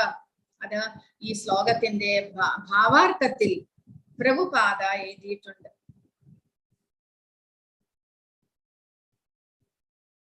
മുൻ ജന്മത്തിലെ ആഗ്രഹങ്ങൾക്കും പ്രവർത്തികൾക്കും അനുസരിച്ചായിരിക്കും അവയോരോന്നും ഓരോ വർഗത്തിലും ആകൃതിയിലും പിറക്കുന്നത്. ഭഗവത് കടാക്ഷത്തിൽ നിന്ന് ഉളവായവയാണെങ്കിലും മുൻ ജന്മത്തിലെ ആഗ്രഹവും കർമ്മവും അനുസരിച്ച് ആ ജീവാത്മാക്കൾ വിഭിന്ന ആകൃതികളിൽ ജനിക്കുന്നു. ആ നിലയ്ക്ക് ഈ ഭൗതിക സൃഷ്ടിയിൽ ഭഗവാൻ നേരിട്ട് ഇടപെടുന്നില്ല, പ്രകൃതിയെ കടാക്ഷിക്കുക മാത്രം ചെയ്യുന്നു. പ്രകൃതി ഇങ്ങനെ പ്രചോദിതയാകുമ്പോൾ ചരാചരങ്ങളെല്ലാം തന്നെ ക്ഷണേന സൃഷ്ടിക്കപ്പെടുന്നു. അപ്പോൾ മുൻ ജന്മങ്ങളിലെ നമ്മുടെ കർമ്മഫലങ്ങളും നമ്മുടെ ആഗ്രഹവും എല്ലാം ചേർത്ത് അതെല്ലാം അനുഭവിക്കാനായിട്ട് ഒരു പ്രത്യേക ശരീരം നമുക്ക് ഓരോരുത്തർക്കും നൽകപ്പെടുകയാണ് ചെയ്യുന്നത്. പക്ഷെ അതിന്റെ എല്ലാത്തിന്റെയും അധിപതി ഭഗവാനാണ്. ഭഗവാന്റെ ഇച്ഛയ്ക്കനുസരിച്ചാണ് ഇവിടെ ഈ ഭൗതിക പ്രകൃതിയിൽ എല്ലാം നടക്കുന്നത്. എങ്കിലും ഭഗവാനെ മനസ്സിലാക്കാത്ത, ഭഗവാനെ വെറും മനുഷ്യനായിട്ട് കരുതുന്നവരുണ്ട്. അവരെ കുറിച്ച് ഭഗവാൻ ഇവിടെ പറയുന്നു, അവജാനന്തി മാം മൂഢ മാനുഷീം തനുമാശ്രിതം പരം ഭാവമജാനന്ദോ മമ ഭൂതമഹേശ്വരം. മനുഷ്യരൂപത്തിൽ അവതരിക്കുന്ന എന്നെ മൂഢന്മാർ നിന്ദിക്കുന്നു. എല്ലാത്തിനും ഈശ്വരനായ എന്റെ അതീന്ദ്രിയ സ്വഭാവം അവർക്ക് അറിഞ്ഞുകൂടാ. അപ്പോൾ ഭഗവാനെ കാണുമ്പോൾ മനുഷ്യനായിട്ട് തോന്നുകയുണ്ടായി. കാരണം ശ്രീരാമചന്ദ്രനായാലും ശ്രീകൃഷ്ണനായാലും ആ സമയത്ത് എല്ലാവർക്കും മനുഷ്യരൂപത്തിലാണ് കാണപ്പെട്ടത്. ശരിയാണ്, ഭഗവാൻ മനുഷ്യരൂപത്തിൽ കാണപ്പെടുന്നു എന്ന് പറഞ്ഞുകൊണ്ട് ഭഗവാൻ ഏത് രൂപം എടുത്താലും അദ്ദേഹത്തിന്റെ ശക്തിക്കോ ഗുണത്തിനോ രൂപത്തിനോ നാമത്തിനോ ഒന്നും തന്നെ വ്യത്യാസം വരുന്നില്ല. അദ്ദേഹം മത്സ്യമായിട്ട് അവതരിച്ചു, കൂർമ്മമായിട്ട് അവതരിച്ചു, വരാഹമായിട്ട് അവതരിച്ചു. അതിലൊന്നിലും അദ്ദേഹത്തിന്റെ ശക്തിക്ക് വ്യത്യാസം വന്നിട്ടില്ല. അദ്ദേഹം അതിമാനുഷമായിട്ടുള്ള കർമ്മങ്ങളാണ് ആ അവതാരങ്ങളിലും ചെയ്തത്. പക്ഷേ സാധാരണ മനുഷ്യർക്ക് അല്ലെങ്കിൽ ആസുര സ്വഭാവികൾക്ക് അങ്ങനെ ഭഗവാനെ പ്രത്യേകമായിട്ട് കാണുവാൻ സാധിക്കുന്നില്ല. അദ്ദേഹം ഭഗവാനാണ്. അദ്ദേഹം എല്ലാത്തിനും അധിപതിയാണ്, ഉത്ഭവസ്ഥാനമാണ്. അങ്ങനെയൊന്നും മനസ്സിലാക്കുവാൻ അവർക്ക് സാധിക്കുന്നില്ല. അവരെന്ത് ചെയ്യുന്നു? ഭഗവാനെ നിന്ദിക്കുകയാണ് ചെയ്യുന്നത്. കാരണം അവർക്ക് ഭഗവാന്റെ അതീന്ദ്രിയ സ്വഭാവത്തെ കുറിച്ച് അറിയാത്തത് കൊണ്ടാണ്. അങ്ങനെ അവർക്ക് അറിയാത്തത് കൊണ്ട്, അവർ ഭഗവാനെ നിന്ദിക്കുന്നത് കൊണ്ട് അവരുടെ ജീവിതം തന്നെ പാഴായി പോകുകയാണ് ചെയ്യുന്നത് എന്ന് ഭഗവാൻ പറയും. ഭഗവാൻ കൃഷ്ണന്റെ ആനന്ദമയവും ജ്ഞാനമയവുമായ ശരീരത്തിന്റെ അതീന്ദ്രിയ ഗുണങ്ങളെ കുറിച്ച് അറിയാതെ പല പണ്ഡിതന്മാരും ഗീതാഭാഷ്യകർത്താക്കളും കൃഷ്ണനെ ഒരു സാധാരണ മനുഷ്യനെന്ന് കരുതി പുച്ഛിക്കുന്നു. പല ഭഗവത്ഗീതയ്ക്ക് ഭാഷ്യം എഴുതിയിട്ടുള്ള തർജ്ജമ ചെയ്തിട്ടുള്ള പലരും ഭഗവാൻ ഒരു മനുഷ്യനായിട്ട് കരുതി ഭഗവാന്റെ ഉള്ളിലുള്ള ആ പരമാത്മാവാണ് ഇതെല്ലാം പറയുന്നത്, അങ്ങനെയെല്ലാമാണ് എഴുതി വച്ചിരിക്കുന്നത്. ഭഗവാൻ ഇവിടെ അർജുനനോട് സ്വയം പറയുന്നുണ്ട്, മാം എന്ന് പറയുന്നുണ്ട്, അഹം എന്ന് പറയുന്നുണ്ട്, ഞാനാണ് എന്ന് പറയുന്നു. എങ്കിലും ഭഗവാനെ കുറിച്ച് സത്യത്തിൽ മനസ്സിലാക്കാത്തവർ ഇങ്ങനെ ഭഗവാനെ മനുഷ്യനായിട്ട് കരുതി പുച്ഛിച്ചുകൊണ്ടെല്ലാം ചെയ്യുന്നു. കൃഷ്ണന്റെ ദിവ്യ ശരീരം എന്ന് അവർക്ക് അറിഞ്ഞുകൂടാ. എല്ലാറ്റിന്റെയും ഉടമയായ അദ്ദേഹത്തിന് ആർക്ക് വേണമെങ്കിലും മുക്തി നൽകാൻ കഴിയുമെന്ന് അവർ അറിയുന്നില്ല. കൃഷ്ണന്റെ ഈ വിധമുള്ള അതീന്ദ്രിയ ഗുണങ്ങൾ അറിയാത്തത് കൊണ്ടാണ് അവർ അദ്ദേഹത്തെ പുച്ഛിക്കുന്നത്. അങ്ങനെ പുച്ഛിക്കുക മൂലം അവർ അവരുടെ പാപകർമ്മ ഫലത്തെ കൂട്ടുകയാണ് ചെയ്യുന്നത്. മോഘാശാമോഘ കർമാണോ മോഘജ്ഞാനാവിചേതസഃ രാക്ഷസീമാസുരീം ചൈവ പ്രകൃതിം മോഹിനീം ശ്രിതാഃ. ഇങ്ങനെ മോഹിതരായവർ ആസുരങ്ങളും നിരീശ്വരവാദ പരങ്ങളുമായ ആശയങ്ങളാൽ ആകൃഷ്ടരാകുന്നു. ആ വ്യാമോഹ അവസ്ഥയിൽ മുക്തിയെ കുറിച്ചുള്ള പ്രതീക്ഷകളും ഫലോദിഷ്ട കർമ്മങ്ങളും ജ്ഞാനാർജനവും എല്ലാം പാഴായി പോകും. അവർ എന്തെല്ലാം പുണ്യകർമ്മങ്ങൾ ചെയ്തിട്ടുണ്ടോ അല്ലെങ്കിൽ എന്തെങ്കിലും ജ്ഞാനം ആർജിച്ചിട്ടുണ്ടോ അതെല്ലാം തന്നെ ഭഗവാനെ ഇങ്ങനെ നിന്ദിക്കുക വഴി അതെല്ലാം ഇല്ലാതാകുന്നു എന്നാണ് ഭഗവാൻ പറയുന്നത്. ക്രമേണ അവർ ഭഗവാന്റെ നിരീശ്വര ഭഗവാൻ തന്നെ ഇല്ല എന്നുള്ള അവസ്ഥയിലേക്ക് അവർ എത്തിച്ചേരുന്നു. അങ്ങനെ വ്യാമോഹത്തിൽപ്പെട്ട് അവർ അവരുടെ ജീവിതം തന്നെ പാഴായി പോകുന്നു. എന്നാൽ ഭഗവാനെ ആരാധിക്കുന്ന, ഭഗവാനെ തത്വത്തിൽ മനസ്സിലാക്കി ആരാധിക്കുന്ന മഹാത്മാക്കൾ, അവരെ കുറിച്ചാണ് ഇനി പറയുന്നത്. ഭഗവാൻ മഹാത്മാനസ്തു മാം പാർത്ഥ ദൈവീം പ്രകൃതിമാശ്രിതാഃ ഭജന്ത്യനന്യ മനസോ ജ്ഞാത്വാ ഭൂതാദിമവ്യയം. വ്യാമോഹം ബാധിക്കാത്ത വിശിഷ്ട ആത്മാക്കൾ ദൈവിക പ്രകൃതിയാൽ സുരക്ഷിതരാണ്. അതാണ് ഇവിടെ ഭഗവാന്റെ ആധ്യാത്മിക പ്രകൃതിയെ കുറിച്ച് പറയുന്നു. നമ്മളിപ്പോൾ ദേഹബോധത്തിൽ നമ്മൾ ഈ ഭൗതിക പ്രകൃതിയുടെ അധീനതയിലാണ്. എന്നാൽ നമ്മൾ ഈ ഭൗതിക പ്രകൃതിയിൽ നിന്ന് മോചിതരായി ഭഗവാന്റെ ഭക്തിയുത സേവനത്തിലൂടെ പരിശുദ്ധരായി ഭൗതിക പ്രകൃതിയിൽ നിന്ന് മോചിതരായാൽ പിന്നീട് നമ്മൾ ഭഗവാന്റെ ദൈവിക പ്രകൃതിക്ക് അല്ലെങ്കിൽ അന്തരംഗ ശക്തിയുടെ കീഴിൽ ആക്കപ്പെടുന്നു. അങ്ങനെ നമ്മൾ സുരക്ഷിതരായിട്ടിരിക്കുന്നു. പിന്നീട് ഒരിക്കലും ഈ ഭൗതിക ക്ലേശങ്ങൾ നമ്മളെ ബാധിക്കുന്നില്ല. സർവഭൂതങ്ങൾക്കും ആദി കാരണവും അവ്യയനുമായ പരമപുരുഷനാണ് ഞാൻ എന്ന് അറിഞ്ഞുകൊണ്ട് അവർ എപ്പോഴും ഭക്തിപൂർവം എന്റെ സേവനത്തിൽ മുഴുകുന്നു. അപ്പോൾ ഇവിടെ കൊടുത്തിരിക്കുന്നത് ചൈതന്യ മഹാപ്രഭുവിന്റെ ഗുരുവായിരുന്ന ഈശ്വരപുരിയുടെയും ഗുരുവായിരുന്ന മാധവേന്ദ്രപുരിയാണ്. അദ്ദേഹം ഒരു വലിയ ആചാര്യനായിരുന്നു, വലിയ ഈശ്വര ഭക്തനായിരുന്നു. അദ്ദേഹം സന്യാസിയായിരുന്നു. എല്ലാ ദിക്കിലും സഞ്ചരിച്ചു കൊണ്ടേയിരിക്കും. അദ്ദേഹം പോകുന്ന ദിക്കിലെല്ലാം എല്ലാവർക്കും ഭഗവാനെ കുറിച്ചുള്ള ഉപദേശങ്ങൾ കൊടുത്ത് അദ്ദേഹം സഞ്ചരിച്ചു കൊണ്ടേയിരിക്കുമായിരുന്നു. ഒരു ദിവസം അദ്ദേഹം വൃന്ദാവനത്തിൽ വന്ന്, അന്ന് അദ്ദേഹത്തിന് ആഹാരം കഴിക്കാനായിട്ട് ഒന്നും കിട്ടിയിരുന്നില്ല. എങ്കിലും അദ്ദേഹം ആരെങ്കിലും എന്തെങ്കിലും ഭഗവാന്റെ കരുണയാൽ എന്തെങ്കിലും കിട്ടുകയാണെങ്കിൽ കഴിക്കാം എന്ന് പറഞ്ഞ അദ്ദേഹം ആരോടും കംപ്ലൈന്റ് ഒന്നും പറയുന്നില്ല. അദ്ദേഹം വൃന്ദാവനത്തിൽ ഒരു വൃക്ഷത്തിന്റെ ചുവട്ടിൽ ഇരിക്കുന്ന സമയത്ത് ഒരു ബാലകൻ, ഗോപാല ബാലകൻ അവിടെ തന്റെ പശുക്കളെ മേയ്ക്കുന്ന വടിയും എല്ലാം ഉണ്ട് കയ്യിൽ. ഗോപാല ബാലകൻ അവിടെ ഒരു മൊന്ത നിറച്ച് പാലും കൊണ്ട് വരുന്നു അവിടേക്ക്. അപ്പോൾ മാധവേന്ദ്രപുരി ചോദിച്ചു, എന്താണിത്? അപ്പോൾ ആ ബാലകൻ പറയുന്നു, ഇത് പാലാണ്, ഇപ്പോൾ പശുവിനെ കറന്നെടുത്ത പാലാണ്. എന്റെ വൃന്ദാവനത്തിൽ ആരും വിശപ്പോടുകൂടി ഇരിക്കാൻ പാടില്ല. അതെന്റെ പ്രത്യേകമായിട്ടുള്ള നിയമമാണ്, ഞാനത് ശ്രദ്ധിക്കും. അതുകൊണ്ട് അമ്മ തന്നയച്ചിരിക്കുന്നു, ഈ പാൽ കുടിച്ച് അങ്ങ് വിശപ്പടക്കൂ എന്ന് പറഞ്ഞുകൊണ്ട് ആ പാൽ കയ്യിൽ കൊടുത്തിട്ട് ആ ബാലകൻ അവിടെ നിന്ന് പോകുന്നു. അപ്പോൾ അത് ആരാണ്? ആരാണ് വന്നിട്ട് എങ്ങനെ അദ്ദേഹത്തിന് മനസ്സിലായി, എങ്ങനെ ആ ബാലകന് മനസ്സിലായി താൻ വിശന്നിരിക്കുന്നു എന്നൊന്നും മാധവേന്ദ്രപുരിക്ക് മനസ്സിലായില്ല. അന്ന് രാത്രി അദ്ദേഹം ഉറക്കത്തിൽ ഈ ബാലകനെ വീണ്ടും സ്വപ്നം കാണുന്നു. ആ ബാലകൻ പറയുകയാണ്, ഞാൻ അങ്ങയുടെ വരവും കാത്തിരിക്കുകയായിരുന്നു. ഞാൻ അനേകം വർഷങ്ങളായി ഇവിടെ അടുത്തുള്ള ഒരു കുഴിയിൽ വീണ ചപ്പു ചവറുകളുടെ ഇടയിൽ കിടക്കുകയാണ്. എനിക്ക് വളരെയധികം ചൂടെടുക്കുന്നു. എന്നെ അവിടെ നിന്ന് പുറത്തെടുത്ത് എനിക്ക് വളരെയധികം ജലത്തിന്റെ അഭിഷേകം ചെയ്ത് എന്നെ എവിടെയെങ്കിലും പ്രതിഷ്ഠിക്കണം എന്ന് പറയുകയുണ്ട്. അപ്പോഴാണ് മനസ്സിലായത് സാക്ഷാത് ഭഗവാൻ കൃഷ്ണൻ തന്നെ ഗോപാലക വേഷത്തിൽ വന്ന് ഈ മാധവേന്ദ്രപുരിയെ അനുഗ്രഹിച്ചതാണ് എന്ന്. അപ്പോൾ ആ സമയത്ത് ഔറംഗസീബ്, മറ്റുള്ള മുഗൾ രാജവംശജന്മാരെല്ലാവരും ഈ നമ്മുടെ അമ്പലങ്ങളെ എല്ലാം ആക്രമിച്ച് അവിടുത്തെ വിഗ്രഹമെല്ലാം നശിപ്പിക്കുന്ന പതിവായിരുന്നു. അങ്ങനെ ഒരു തവണ വൃന്ദാവനത്തിലേക്ക് ഇങ്ങനെ ആക്രമണം വരുമ്പോൾ അവിടെ ഉണ്ടായിരുന്ന പൂജാരിമാരെന്ത് ചെയ്യുന്നു, ചിലർ അവിടുത്തെ വിഗ്രഹങ്ങളെ എല്ലാം എടുത്തുകൊണ്ട് അടുത്തുള്ള ജയ്പൂരിലേക്ക് കടന്നു കളയുമായിരുന്നു. കുറെ പേർ അങ്ങനെ പോയി ജയ്പൂരിലേക്ക്. ജയ്പൂർ രാജസ്ഥാനിൽ രാജഭരണമായിരുന്നു. അതുകൊണ്ട് അവിടേക്ക് ഈ വിഗ്രഹങ്ങൾ എടുത്തുകൊണ്ടുപോയി. അതിന് സമയം കിട്ടാത്തവർ എന്ത് ചെയ്തു, അടുത്തുള്ള ഏതെങ്കിലും കുളത്തിലോ അല്ലെങ്കിൽ ഇതേപോലെ ചപ്പു ചവറുകൾ നിറഞ്ഞ ഒരു കുഴിയിലോ എന്തായാലും ഭഗവാനെ മൂടി വെച്ചിട്ട് പിന്നീട് വന്നിട്ട് എടുക്കാം, ഇവർ പോയി കഴിഞ്ഞിട്ട് എടുക്കാം എന്ന് പറഞ്ഞുകൊണ്ട് മൂടി വെച്ചിരുന്നു. അങ്ങനെയുള്ള ഒരു ഗോപാല വിഗ്രഹം, ഭഗവാൻ കൃഷ്ണന്റെ ഗോവർദ്ധനം എടുത്തുയർത്തിയിട്ടുള്ള ഗോപാലന്റെ വിഗ്രഹമായിരുന്നു അവിടെ അടുത്തുള്ള ഒരു കുറ്റിലുണ്ടായിരുന്നത്.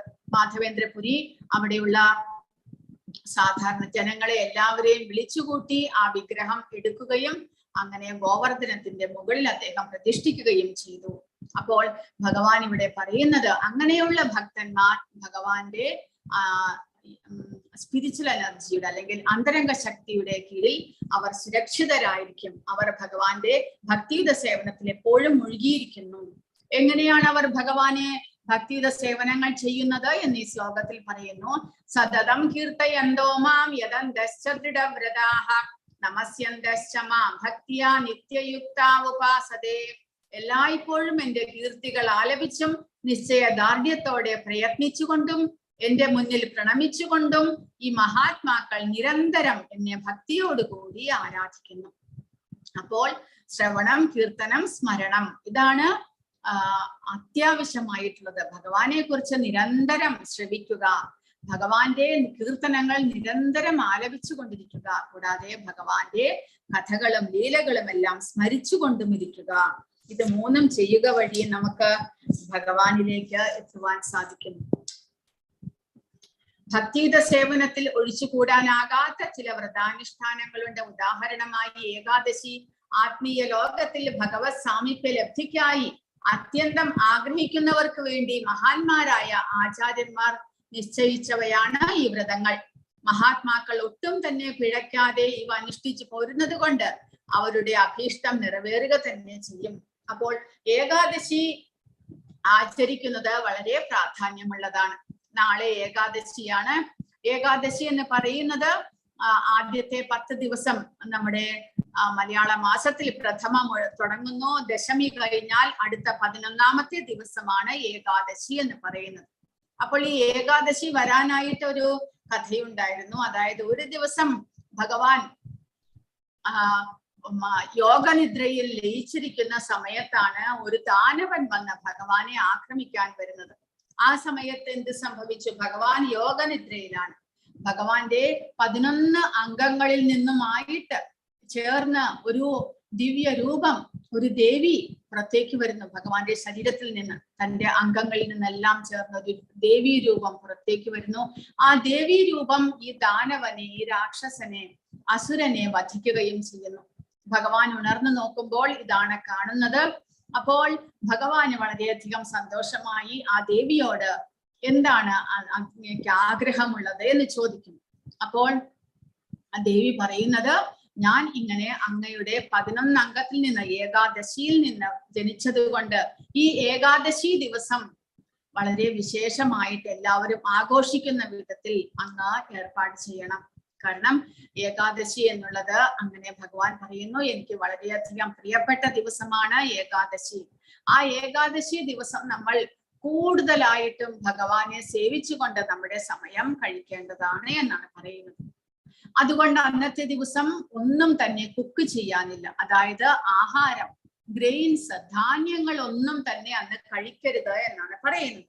ധാന്യങ്ങളൊന്നും കഴിക്കരുത്. അതിന് പകരം ഫലങ്ങളും പിന്നെ പാല് മുതലായവ നമുക്ക് കഴിക്കാം. കിഴങ്ങ് വർഗ്ഗങ്ങൾ കഴിക്കാം. മധുരക്കിഴങ്ങ്, ഉരുളക്കിഴങ്ങ്, കപ്പക്കിഴങ്ങ് ഇതെല്ലാം നമുക്ക് കഴിക്കാവുന്നതാണ്. കൂടാതെ വെജിറ്റബിൾസ്, ഫ്രൂട്ട്സ് ഇതെല്ലാം കഴിക്കാം. പാല് കുടിക്കാം. ഇതെല്ലാം നമുക്ക് കഴിക്കാവുന്നതാണ്. പാല്, തൈര്, നെയ്യ്, വെണ്ണ ഇതെല്ലാം തന്നെ നമുക്ക് ഉപയോഗിക്കാം. പക്ഷെ ധാന്യങ്ങൾ, അരി, ഗോതമ്പ്, ചെറുപയറ്, കടല മുതലായിട്ടുള്ള ധാന്യങ്ങൾ നമ്മൾ വർജിക്കണം എന്ന് പറയുന്നു. കാരണം കൂടുതൽ സമയവും ഭഗവാനുമായിട്ട് സമ്പർക്കത്തിൽ ഇരിക്കുവാൻ വേണ്ടിയിട്ട്, ഭഗവാനെ കുറിച്ച് കൂടുതൽ കേൾക്കുക, ഭഗവാന്റെ നാമജപത്തിൽ കൂടുതലായിട്ട് മുഴുകുക, അങ്ങനെ നമുക്ക് മുക്തി നേടുവാനായിട്ട് സാധിക്കുന്നു. ഏകാദശി വ്രതം അനുഷ്ഠിച്ചുകൊണ്ട് ഭഗവാനെ കൂടുതൽ സന്തോഷിപ്പിക്കുക വഴി നമുക്ക് വളരെ പെട്ടെന്ന് തന്നെ മുക്തിയിലേക്ക് നീങ്ങുവാൻ സാധിക്കുന്നു. അതുകൂടാതെ നാളത്തെ ദിവസം അമ്പലത്തിൽ നിന്ന്, ഇപ്പോൾ 2 വർഷമായിട്ടുണ്ട് അമ്പലത്തിൽ ഈ ഭഗവത്ഗീതയുടെ 700 ശ്ലോകവും ചൊല്ലുന്നുണ്ട്. നാളെ രാവിലെ 10 മുതൽ 1 മണി വരെയാണ് മുതിർന്നവരുടെ ഈ ശ്ലോക പാരായണമായിട്ടുള്ളത്. വൈകിട്ട് 4 മണി മുതൽ കുട്ടികളുടെ ശ്ലോക പാരായണവും ഉണ്ട്. അതിന്റെ ലിങ്ക് രേണുമാതാജി ഗ്രൂപ്പിൽ ഇടുന്നതായിരിക്കും. അപ്പോൾ എല്ലാവരും നാളെ ഒരു ദിവസം ഇരുന്ന് ഭഗവത്ഗീത മുഴുവൻ ശ്ലോകവും വായിക്കാനുള്ള അവസരമാണ്. അപ്പോൾ നിങ്ങൾ എല്ലാവരും അത് കേട്ട് മനസ്സിലാക്കും. ഹരേ കൃഷ്ണ. പിതാഹം അസ്യ ജഗതോ മാതാ ധാതാ പിതാമഹഃ വേദ്യം പവിത്രമോംകാര ഹൃത്സാമയജുരേവച. ലോകത്തിന്റെ അമ്മയും അച്ഛനും രക്ഷകനും പിതാമഹനും ഞാൻ തന്നെ. അറിയേണ്ടതും പവിത്രമാകുന്നതും പ്രണവവും ഹൃക്സാമ യജുർവേദങ്ങളും ഞാൻ തന്നെ എന്ന് ഭഗവാൻ പറയുന്നു. അപ്പോൾ പിതാഹം അസ്യ ജഗതോ മാതാ ധാതാ പിതാമഹഃ എന്ന് പറയുന്നതിനെ പ്രഭുപാദ ഇവിടെ പറഞ്ഞിരിക്കുന്നത്, ഈ സകല ചരാചരങ്ങളും ഭഗവാന്റെ അംശങ്ങളായതുകൊണ്ട് സകല ചരാചരങ്ങളും അടങ്ങിയ പ്രത്യക്ഷ പ്രപഞ്ചം മുഴുവനും കൃഷ്ണന്റെ ശക്തികളുടെ വിവിധ പ്രവർത്തനങ്ങളാണ്. കാരണം നമ്മൾ ജീവാത്മാക്കളും എല്ലാവരും തന്നെ ഭഗവാൻ കൃഷ്ണന്റെ ശക്തിയാണ്, അംശമാണ്. അപ്പോൾ അങ്ങനെ നോക്കുമ്പോൾ ഈ പ്രകൃതി മുഴുവനും തന്നെ അടങ്ങിയിരിക്കുന്നത് ഭഗവാന്റെ വിവിധ തരത്തിലുള്ള ശക്തികളാണ്. അങ്ങനെ വരുമ്പോൾ ഭൗതിക ജീവിതത്തിൽ നമ്മൾ വ്യത്യസ്ത ജീവാത്മാക്കളുമായി വിവിധ ബന്ധങ്ങൾ ഉണ്ടാക്കുന്നു.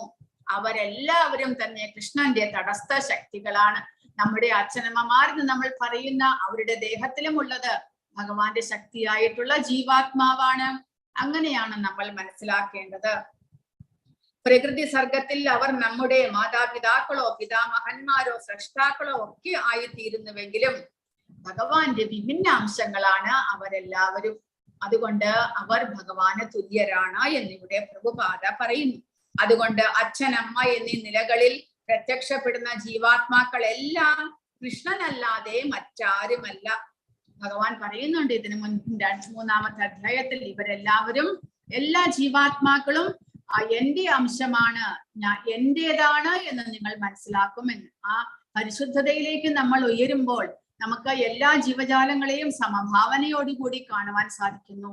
എല്ലാത്തിന്റെയും ഉടമസ്ഥൻ ഭഗവാനാണ്. നമ്മൾ ജീവാത്മാക്കളുടെ എല്ലാം ഉടമസ്ഥൻ ഭഗവാനാണ് എന്ന് നമ്മൾ മനസ്സിലാക്കുവാൻ സാധിക്കുന്നു. അപ്പോൾ നമ്മുടെ അച്ഛനമ്മമാർ, നമ്മുടെ മക്കൾ, അവരൊക്കെ ആരൊക്കെയാണെങ്കിലും അവരെല്ലാവരും തന്നെ ഭഗവാന്റെ ശക്തികളാണ്.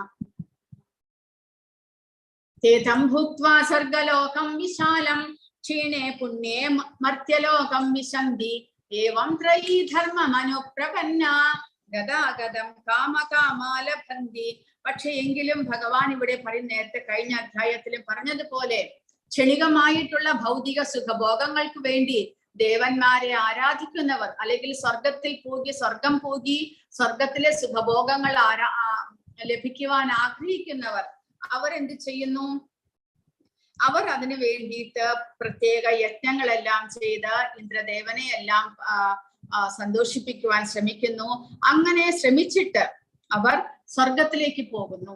20-ാമത്തെ ശ്ലോകത്തിൽ പറയുന്നു, സ്വർഗീയ സുഖങ്ങൾ കാക്ഷിച്ച് വേദപഠനം നടത്തുന്നവരും സോമപാനം ചെയ്യുന്നവരും മറ്റൊരു വിധത്തിൽ ഭജിക്കുന്നത് എന്നെയാകുന്നു. പാപഫലങ്ങളിൽ നിന്ന് മുക്തരായി പുണ്യലോകമായ ഇന്ദ്രന്റെ സ്വർഗത്തിൽ ജനിച്ച് അവർ ദിവ്യ സുഖങ്ങളെ അനുഭവിക്കുന്നു. പക്ഷേ ആ ദിവ്യ സുഖങ്ങളെ അനുഭവിച്ച് ആ പുണ്യത്തിന്റെ ഫലം കഴിയുമ്പോൾ അവർക്ക് തിരിച്ചു വരേണ്ടി വരും. ഇങ്ങനെ സ്വർഗീയങ്ങളായ ഇന്ദ്രിയ സുഖങ്ങൾ ഒട്ടേറെ അനുഭവിച്ച് തങ്ങൾ ചെയ്ത പുണ്യകർമ്മങ്ങളുടെ ഫലമെല്ലാം നഷ്ടപ്പെടുമ്പോൾ അവർ ഈ നശ്വരമായ ഭൂമിയിലേക്ക് തിരിച്ചു വരുന്നു. വേദത്രയ പ്രമാണങ്ങളിൽ ഉറച്ചു നിൽക്കുന്ന സുഖാനുഭോഗാന്വേഷികൾക്ക് ജന്മമൃത്യു പരമ്പരയല്ലാതെ മറ്റൊന്നും കിട്ടാനില്ല. അതാണ് ഭഗവാൻ പറഞ്ഞത്, ആ ബ്രഹ്മഭുവനാൻ ലോകാഹ പുനരാവർത്തിനോ അർജുന മാമുപേത്യാതു കൗന്ദേയ പുനർജന്മ ന വിധീയതേ. അതായത് ഭഗവാനെ പ്രാപിച്ചാൽ നമുക്ക് ഒരിക്കലും പിന്നീട് തിരിച്ചു വരേണ്ടി വരില്ല. എന്നാൽ മറ്റുള്ള ഏത് ലോകത്തിലേക്ക് നമ്മൾ പോയാലും, എത്രമാത്രം പുണ്യകർമ്മങ്ങൾ ചെയ്തിട്ട് നമ്മൾ പോയാലും നമുക്ക് തിരിച്ചു വരേണ്ടി വരും. ആ പുണ്യകർമ്മത്തിന്റെ ഫലം തീരുമ്പോൾ നമുക്ക് തിരിച്ചു വരേണ്ടി വരും. എന്നാൽ ഭഗവാനെ പ്രാപിച്ചാൽ നമുക്ക് അടുത്ത ശ്ലോകത്തിൽ ഭഗവാൻ പറയുന്നു, അനന്യാചിന്തയന്തോ മാം യേ ജനാ പര്യുപാസതേ തേഷാം നിത്യാഭിയുക്താനാം യോഗക്ഷേമം വഹാമ്യഹം. എന്റെ ദിവ്യരൂപത്തെ ധ്യാനിച്ചുകൊണ്ട് പൂർണ്ണമായ ഭക്തിയോടെ ആരാണോ എന്നെ എല്ലായ്പ്പോഴും ആരാധിക്കുന്നത് അവർക്ക് വേണ്ടുന്നതെല്ലാം ഞാൻ നൽകും, അവർക്കുള്ളതെല്ലാം ഞാൻ നിലനിർത്തുകയും ചെയ്യും. അപ്പോൾ ഭഗവാനെ ആരാധിക്കുകയാണെങ്കിൽ ഇതാണ് ഫലം. എന്നാൽ നമ്മൾ ക്ഷണികമായിട്ടുള്ള ഭൗതിക സുഖഭോഗങ്ങൾക്ക് വേണ്ടിയിട്ട് ദേവന്മാരെ ആരാധിച്ചല്ലെങ്കിൽ യജ്ഞങ്ങൾ, ദാനങ്ങൾ മുതലായവ ചെയ്ത് പുണ്യം സമ്പാദിച്ച് സ്വർഗലോകത്ത് പോകുകയാണെങ്കിലോ തിരിച്ചു വരേണ്ടി വരും. എന്നാൽ ഭഗവാനെ നേരിട്ട് ആരാധിക്കുകയാണെങ്കിൽ ഭഗവാൻ തന്നെ നമ്മുടെ സംരക്ഷണം ഏറ്റെടുക്കുന്നു. ഭഗവാൻ നമുക്കുള്ളതെല്ലാം നിലനിർത്തുകയും നമുക്ക് വേണ്ടുന്നതെല്ലാം നൽകുകയും ചെയ്യും. അതായത് യോഗക്ഷേമം വഹാമ്യഹം എന്നുള്ളതിന്റെ അർത്ഥം പ്രഭുപാദ പറഞ്ഞിരിക്കുന്നു. യോഗം എന്ന് പറഞ്ഞാൽ ഭഗവാനുമായിട്ട് ബന്ധപ്പെടുക എന്നാണ് അർത്ഥം. അപ്പോൾ ഒരു ഭക്തൻ സദാസമയവും ഭഗവാനുമായിട്ട് ബന്ധപ്പെട്ടിരിക്കുവാനായിട്ട് ആഗ്രഹിക്കുന്നു. ആ ആഗ്രഹം ഭഗവാൻ സാധിപ്പിച്ചു കൊടുക്കുന്നു. പിന്നീട് ക്ഷേമം. ക്ഷേമം എന്ന് പറഞ്ഞാൽ ആദി വ്യാധി മുതലായവ ഇല്ലാത്ത ഒരവസ്ഥ. അതായത് വീണ്ടും ഈ ഭൗതിക പ്രകൃതിയിൽ തിരിച്ചു വന്ന് അവർക്ക് കഷ്ടപ്പാടുകൾ ഇല്ലാതിരിക്കത്തക്ക വിധത്തിൽ ഭഗവാൻ അവരുടെ ക്ഷേമവും നോക്കുന്നു എന്നാണ് പറയുന്നത്. ക്ഷേമം എന്നതിന് ഭഗവാന്റെ കരുണാമയമായ രക്ഷയിൽ എന്നർത്ഥം. യോഗത്താൽ കൃഷ്ണാവബോധം നേടാനുള്ള യത്നത്തിൽ ഭഗവാൻ ഭക്തനെ സഹായിക്കും. അങ്ങനെ കൃഷ്ണാവബോധം ലഭിച്ച ശേഷം ക്ലേശപൂർണമായ ബദ്ധമായ ജീവിതത്തിലേക്ക് വീണ്ടും വീഴാൻ ഇടവരുത്താതെ രക്ഷിക്കുകയും ചെയ്യും. ആര്? സ്വയം ഭഗവാൻ തന്നെ. ഭഗവാൻ പറയുന്നു ഇവിടെ അഹം യോഗക്ഷേമം വഹാമി അഹം എന്നാണ് ഭഗവാൻ പറയുന്നത്. അദ്ദേഹം സ്വയം ഇതെല്ലാം ചെയ്തു തരും നമുക്ക്. നമ്മൾ കൃഷ്ണാവബോധത്തിൽ ഭഗവാനെ ആരാധിക്കണമെന്ന് നമ്മുടെ മനസ്സിൽ ആഗ്രഹമുണ്ടായാൽ മതി. അതിന് തക്കതായിട്ടുള്ള ഒരു ആചാര്യന്റെ അടുക്കൽ ഭഗവാൻ നമ്മളെ കൊണ്ടുപോകുന്നു. അദ്ദേഹത്തിൽ നിന്ന് കേൾക്കുവാനുള്ള അവസരം നമുക്ക് ഉണ്ടാക്കി തരുന്നു. കേട്ട് മനസ്സിലാക്കി അത് നമ്മുടെ ജീവിതത്തിൽ പകർത്തുവാനുള്ള മാനസികമായിട്ടുള്ള ഉത്തേജനം ഭഗവാൻ നമുക്ക് തരുന്നു. അങ്ങനെ ആ സ്റ്റെപ്പ് ബൈ സ്റ്റെപ്പായിട്ട് പടിപടിയായിട്ട് നമുക്ക് ഉയരാനുള്ള എല്ലാ അവസരങ്ങളും ഭഗവാൻ പരമാത്മാവായിട്ട് നമ്മുടെ ഉള്ളിൽ ഇരുന്നു കൊണ്ട് നമുക്ക് വേണ്ടുന്ന വഴി കാട്ടി തരുന്നു. അങ്ങനെ ഭഗവാൻ ഇവിടെ സ്വയം ചെയ്യും എന്നാണ് പറയുന്നത്. യോഗക്ഷേമം വഹാമ്യഹം. അദ്ദേഹം സ്വയം നമ്മുടെ യോഗവും ക്ഷേമവും നിലനിർത്തുന്നു എന്നാണ് പറയുന്നത്. യാന്തി ദേവവ്രതാ ദേവാൻ പിതൃൻ യാന്തി പിതൃവ്രതാഹ ഭൂതാനി യാന്തി ഭൂതേജ്യ യാന്തി മതിയാചിനോഭിമാം. ദേവന്മാരെ ആരാധിക്കുന്നവർ ദേവന്മാരോടൊപ്പം ജനിക്കും. പിതൃപൂജകർ പിതൃക്കളോടൊപ്പം ജനിക്കും. ഭൂതപ്രേതാദികളെ ഉപാസിക്കുന്നവരാകട്ടെ അവരോടൊപ്പമാവും ജനിക്കുക. എന്നെ ആരാധിക്കുന്ന ഭക്തന്മാർ എന്നോടൊപ്പം ജീവിക്കും. ഭഗവാനെ ആരാധിക്കുന്നവർക്ക് ഭഗവാന്റെ ധാമത്തിൽ പോകാൻ കഴിയുന്നു, ഭഗവാനോടൊപ്പം വസിക്കാൻ സാധിക്കുന്നു. പിന്നീട് ഒരിക്കലും തിരിച്ചിങ്ങോട്ട് വരേണ്ടിയും വരികയില്ല. എന്നാൽ ദേവന്മാരെ, പിതൃക്കളെ അല്ലെങ്കിൽ ഭൂതപ്രേതാദികളെ എല്ലാം ഉപാസിച്ച് അവരുടെ ധാമത്തിലേക്ക് പോകാൻ സാധിക്കും. പക്ഷെ തിരിച്ച് വീണ്ടും വരേണ്ടിയും വരും. കാരണം അതെല്ലാം തന്നെ ഭൗതിക ലോകങ്ങളാണ്. എന്നാൽ ഭഗവാന്റേത് ആധ്യാത്മിക ലോകമാണ്. അവിടെ ഒരു തവണ ചെന്ന് ചേർന്ന് കഴിഞ്ഞാൽ പിന്നീട് ഒരിക്കലും തിരിച്ചു വരേണ്ടതായിട്ടില്ല. പത്രം പുഷ്പം ഫലം തോയം യോമേ ഭക്ത്യാ പ്രയച്ഛതി തദഹം ഭക്ത്യുപഹൃതം അസ്നാമി പ്രയതാത്മനഃ. അങ്ങനെയാണെങ്കിൽ ഭഗവാനെ നമ്മൾ എങ്ങനെ ആരാധിക്കണം അതും ഭഗവാൻ പറഞ്ഞു തരുന്നുണ്ട്. അതാണ് വിജ്ഞാനം എന്നുള്ളത്. അജ്ഞാനം എന്ന് പറയുമ്പോൾ ഭഗവാനെ കുറിച്ചുള്ള അറിവ്, അത് ഇത്രയും നേരം ഭഗവാൻ പറഞ്ഞു തന്നു. ഇനി വിജ്ഞാനമാണ്. എങ്ങനെ ഭഗവാനെ നമ്മൾ ആരാധിക്കണം, നമ്മുടെ പ്രവർത്തനങ്ങളിലൂടെ നമ്മൾ എങ്ങനെ ഭഗവാനെ ആരാധിക്കണം. സ്നേഹത്തോടുകൂടി, സ്നേഹത്തോടും ഭക്തിയോടും കൂടി ഒരാൾ എനിക്ക് അർപ്പിക്കുന്നത് എന്തും, ഇലയോ പൂവോ ഫലമോ ജലമോ ആകട്ടെ, ഞാനത് സ്വീകരിക്കും. അപ്പോൾ ഭഗവാൻ ഇവിടെ ആഗ്രഹിക്കുന്നത് നമ്മുടെ സ്നേഹവും ഭക്തിയുമാണ്. ഒരു പിതാവ് തീർച്ചയായിട്ടും അങ്ങനെയാണ് ആഗ്രഹിക്കുക. മക്കളിൽ നിന്ന് ആ മക്കളുടെ സ്നേഹവും പ്രീതിയും ആ ഒരു പിതാവ് ആഗ്രഹിക്കും. അപ്പോൾ ഭഗവാൻ ഇതെല്ലാം ഇല്ലാഞ്ഞിട്ടാണോ ഒരച്ഛൻ ഓഫീസ് വിട്ടു വരുമ്പോൾ തന്റെ മക്കൾക്ക് എന്തെങ്കിലും സ്വീറ്റോ ചോക്ലേറ്റോ എന്തെങ്കിലും കൊണ്ടേ കൊടുത്താൽ ആ കുട്ടികൾ സ്നേഹത്തോടു കൂടി അതേ ചോക്ലേറ്റ് തന്നെ തന്റെ പിതാവിന് കൊടുക്കുമ്പോൾ അദ്ദേഹം അത് സന്തോഷത്തോടു കൂടി സ്വീകരിക്കും. കാരണം സ്നേഹത്തോടു കൂടി തരുന്നതാണ് തന്റെ മക്കൾ. അതുപോലെ ഭഗവാന്റേതാണ് ഈ ഭൗതിക പ്രപഞ്ചം. ഇവിടെ ഉള്ളതെല്ലാം തന്നെ അദ്ദേഹത്തിൻ്റെതാണ്. അതിൽ നിന്ന് ഒരു പത്രം, പുഷ്പം, ഫലം അല്ലെങ്കിൽ ഒരു വെള്ളം എടുത്ത് ഭഗവാന് കൊടുക്കാനാണ് ഭഗവാൻ പറയുന്നത്. അങ്ങനെ വരുമ്പോൾ ഭഗവാന് ദാഹിച്ചിട്ടാണോ വെള്ളം വേണമെന്ന് പറയുന്നത്, അല്ലെങ്കിൽ പൂവിന് കുറവുണ്ടായിട്ടാണോ വേണമെന്ന് പറയുന്നത്? ഒരിക്കലുമല്ല. പിന്നെയോ നമ്മുടെ സ്നേഹം, നമ്മുടെ ആ പ്രീതി, ഭഗവാൻ പറയുന്നു എനിക്ക് വേണ്ടി നിങ്ങൾ അത് ചെയ്യൂ എന്ന് ഭഗവാൻ പറയുകയാണ്. കാരണം ആ ഭഗവാനോടുള്ള ഭക്തി നമ്മൾ പ്രകടിപ്പിക്കേണ്ടത് ഈ വിധത്തിലാണ്. ഭഗവാന്റേതായിട്ടുള്ള വസ്തുക്കൾ തന്നെ ഭഗവാന് വേണ്ടിയിട്ട് നമ്മൾ അർപ്പിക്കുക. സ്നേഹത്തോടുകൂടി, പ്രീതിയോടുകൂടി, വിശ്വാസത്തോടുകൂടി, ആരാധനയോടുകൂടി, ഭക്തിയോടുകൂടി നമ്മൾ അർപ്പിക്കുകയാണെങ്കിൽ അത് ഭഗവാൻ തീർച്ചയായിട്ടും സ്വീകരിക്കും. അപ്പോൾ പ്രധാനം മനസ്സിലാക്കേണ്ടത് ഭഗവാൻ ഇതിനൊന്നിന്റെയും കുറവുണ്ടായിട്ടല്ല. അദ്ദേഹം ആത്മാരാമനാണ്. അദ്ദേഹം ഇച്ഛിക്കുന്ന സമയത്ത് അദ്ദേഹം ആഗ്രഹിക്കുന്നത് എന്തും തന്നെ നടക്കുന്നു. സ്വരാട്ടാണ് അദ്ദേഹം. പക്ഷെ എങ്കിലും നമ്മുടെ ഭക്തി വളർത്തുവാനായിട്ട് ഇതാണ് ഉപായമായിട്ടുള്ളത്. നമ്മുടെ ഉള്ളിൽ ഭഗവാനോടുള്ള ഭക്തി വളർത്തി നമ്മൾ സ്വയം പരിശുദ്ധരാകാനായിട്ടാണ് ഭഗവാൻ ഈ കർമ്മങ്ങളെല്ലാം ചെയ്യണമെന്ന് പറയുന്നത്. കാരണം ഭൗതിക പ്രപഞ്ചത്തിലുള്ളതെല്ലാം തന്നെ ഭഗവാന്റേതാണ് എന്ന് മനസ്സിലാക്കിക്കൊണ്ട് അതെല്ലാം തന്നെ ഭഗവാനായിട്ട് നമ്മൾ അർപ്പിക്കുക. അതാണ് വിജ്ഞാനം. ജ്ഞാനം നമ്മൾ പഠിച്ചു, എന്താണ്? എല്ലാം ഭഗവാന്റേതാണ് എന്ന് പഠിച്ചു. വിജ്ഞാനം എന്നുള്ളത് അതെല്ലാം തന്നെ തിരിച്ച് ഭഗവാന് നമ്മൾ അർപ്പിക്കണം. കാരണം നമ്മൾ സ്വന്തമായിട്ട് സാധ്യതയോടുകൂടി നമുക്ക് വേണ്ടി എന്ന് പറഞ്ഞുകൊണ്ട് അതെല്ലാം ഉപയോഗിക്കുമ്പോൾ അതെല്ലാം കർമ്മഫലമായിട്ട് തീരുന്നു. വീണ്ടും ആ കർമ്മഫലം അനുഭവിക്കാൻ നമ്മൾ തിരിക്കേണ്ടി വരും. എങ്കിലും ഭഗവാൻ അർപ്പിച്ച് ഭഗവാന്റെ പ്രസാദമായിട്ട് നമ്മൾ അത് സ്വീകരിക്കുമ്പോൾ കർമ്മഫലം ഇല്ലാതെ നമ്മളെ പരിശുദ്ധരാക്കുവാൻ അതിന് സാധിക്കുന്നു. അതുകൊണ്ട് ഭഗവാൻ പറയുന്നത് സ്നേഹത്തോടും ഭക്തിയോടും കൂടി ഭഗവാന്റേതാണ് ഇതെല്ലാം എന്ന് മനസ്സിലാക്കിക്കൊണ്ട് ഭക്തിയോടുകൂടി ഭഗവാന് സമർപ്പിക്കൂ. ഒരു പൂവോ ഇലയോ, ഒരു തുളസി ഇലയോ, ഒരു പൂവോ, അല്ലെങ്കിൽ എന്തെങ്കിലും ഒരു ഫലം, ഇതെല്ലാം തന്നെ നമ്മുടെ വീട്ടിൽ നമുക്ക് ലഭിക്കുന്നതാണ്. വളരെയധികം കോസ്റ്റ്ലി ഐറ്റംസ്, രത്നങ്ങൾ അല്ലെങ്കിൽ വജ്രങ്ങൾ ഒന്നും തന്നെ വേണമെന്ന് ഭഗവാൻ പറഞ്ഞിട്ടില്ല. നിങ്ങൾക്ക് അതെല്ലാം സാധിക്കുമെങ്കിൽ എന്തും കൊടുക്കാം ഭഗവാൻ, അദ്ദേഹം എല്ലാം സ്വീകരിക്കും. എന്നാൽ നോൺ വെജ് ഫുഡ് മാത്രം ഒഴിക്കുക, ഉള്ളി വെളുത്തുള്ളി ചേർത്തിട്ടുള്ള അല്ലെങ്കിൽ മാംസാഹാരമായിട്ടുള്ള മത്സ്യമാംസാഹാരങ്ങളായിട്ടുള്ള ഭക്ഷണ പദാർത്ഥങ്ങൾ ഒന്നും തന്നെ ഭഗവാൻ അർപ്പിക്കരുത്. ബാക്കി എന്തും ഭഗവാൻ അർപ്പിക്കാം. നമ്മൾ പുതുതായിട്ട് വാങ്ങിക്കുന്ന വസ്ത്രങ്ങൾ, പുതുതായിട്ട് വാങ്ങിക്കുന്ന ആഭരണങ്ങൾ എല്ലാം ഭഗവാൻ അർപ്പിച്ചിട്ട് പ്രസാദമായിട്ട് നമ്മൾ സ്വീകരിക്കും. അതെല്ലാം തന്നെ ഭഗവാന്റെ പ്രസാദമായതുകൊണ്ട് നമ്മളെ കർമ്മഫലത്തിൽ നിന്ന് മോചിതരാക്കുന്നു. അപ്പോൾ എത്ര ദരിദ്രനായിട്ടുള്ള ഒരാൾക്കും ചെയ്യാകുന്ന ഭക്തിയുടെ സേവനത്തിന്റെ കാര്യമാണ് ഭഗവാൻ പറയുന്നത്.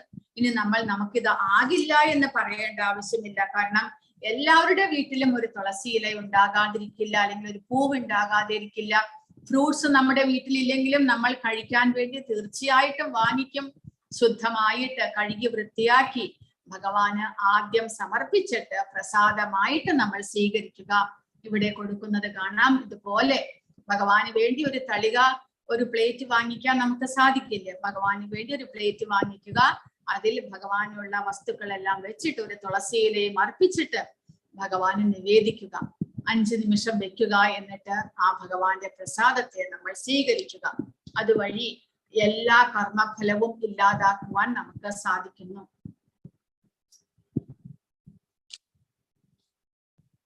അപ്പോൾ ഇവിടെ കുചേലൻ അതിന് ഉദാഹരണമായിട്ട് ഇവിടെ പറയുകയാണ്. കുചേലൻ അദ്ദേഹത്തിന് എത്രമാത്രം ദരിദ്രനായിരുന്നു. തന്റെ ഭാര്യ അടുത്തുള്ള വീടുകളിൽ നിന്ന് ഇരന്ന് വാങ്ങിയിട്ടുള്ള ഒരു പിടി അവിലാണ് കൊണ്ടുപോയത് ഭഗവാന് കൊടുക്കാൻ. പക്ഷെ അത് ഒരു ദരിദ്രനായിട്ടുള്ള കുചേലൻ തന്നിട്ടുള്ള ഇരന്ന് വാങ്ങിയിട്ടുള്ള വസ്തുവാണ്. അത് മുഷിഞ്ഞ മുണ്ടിൽ പൊതിഞ്ഞു കൊണ്ടുവന്നതാണ്. ഒന്നും ഭഗവാൻ നോക്കിയില്ല.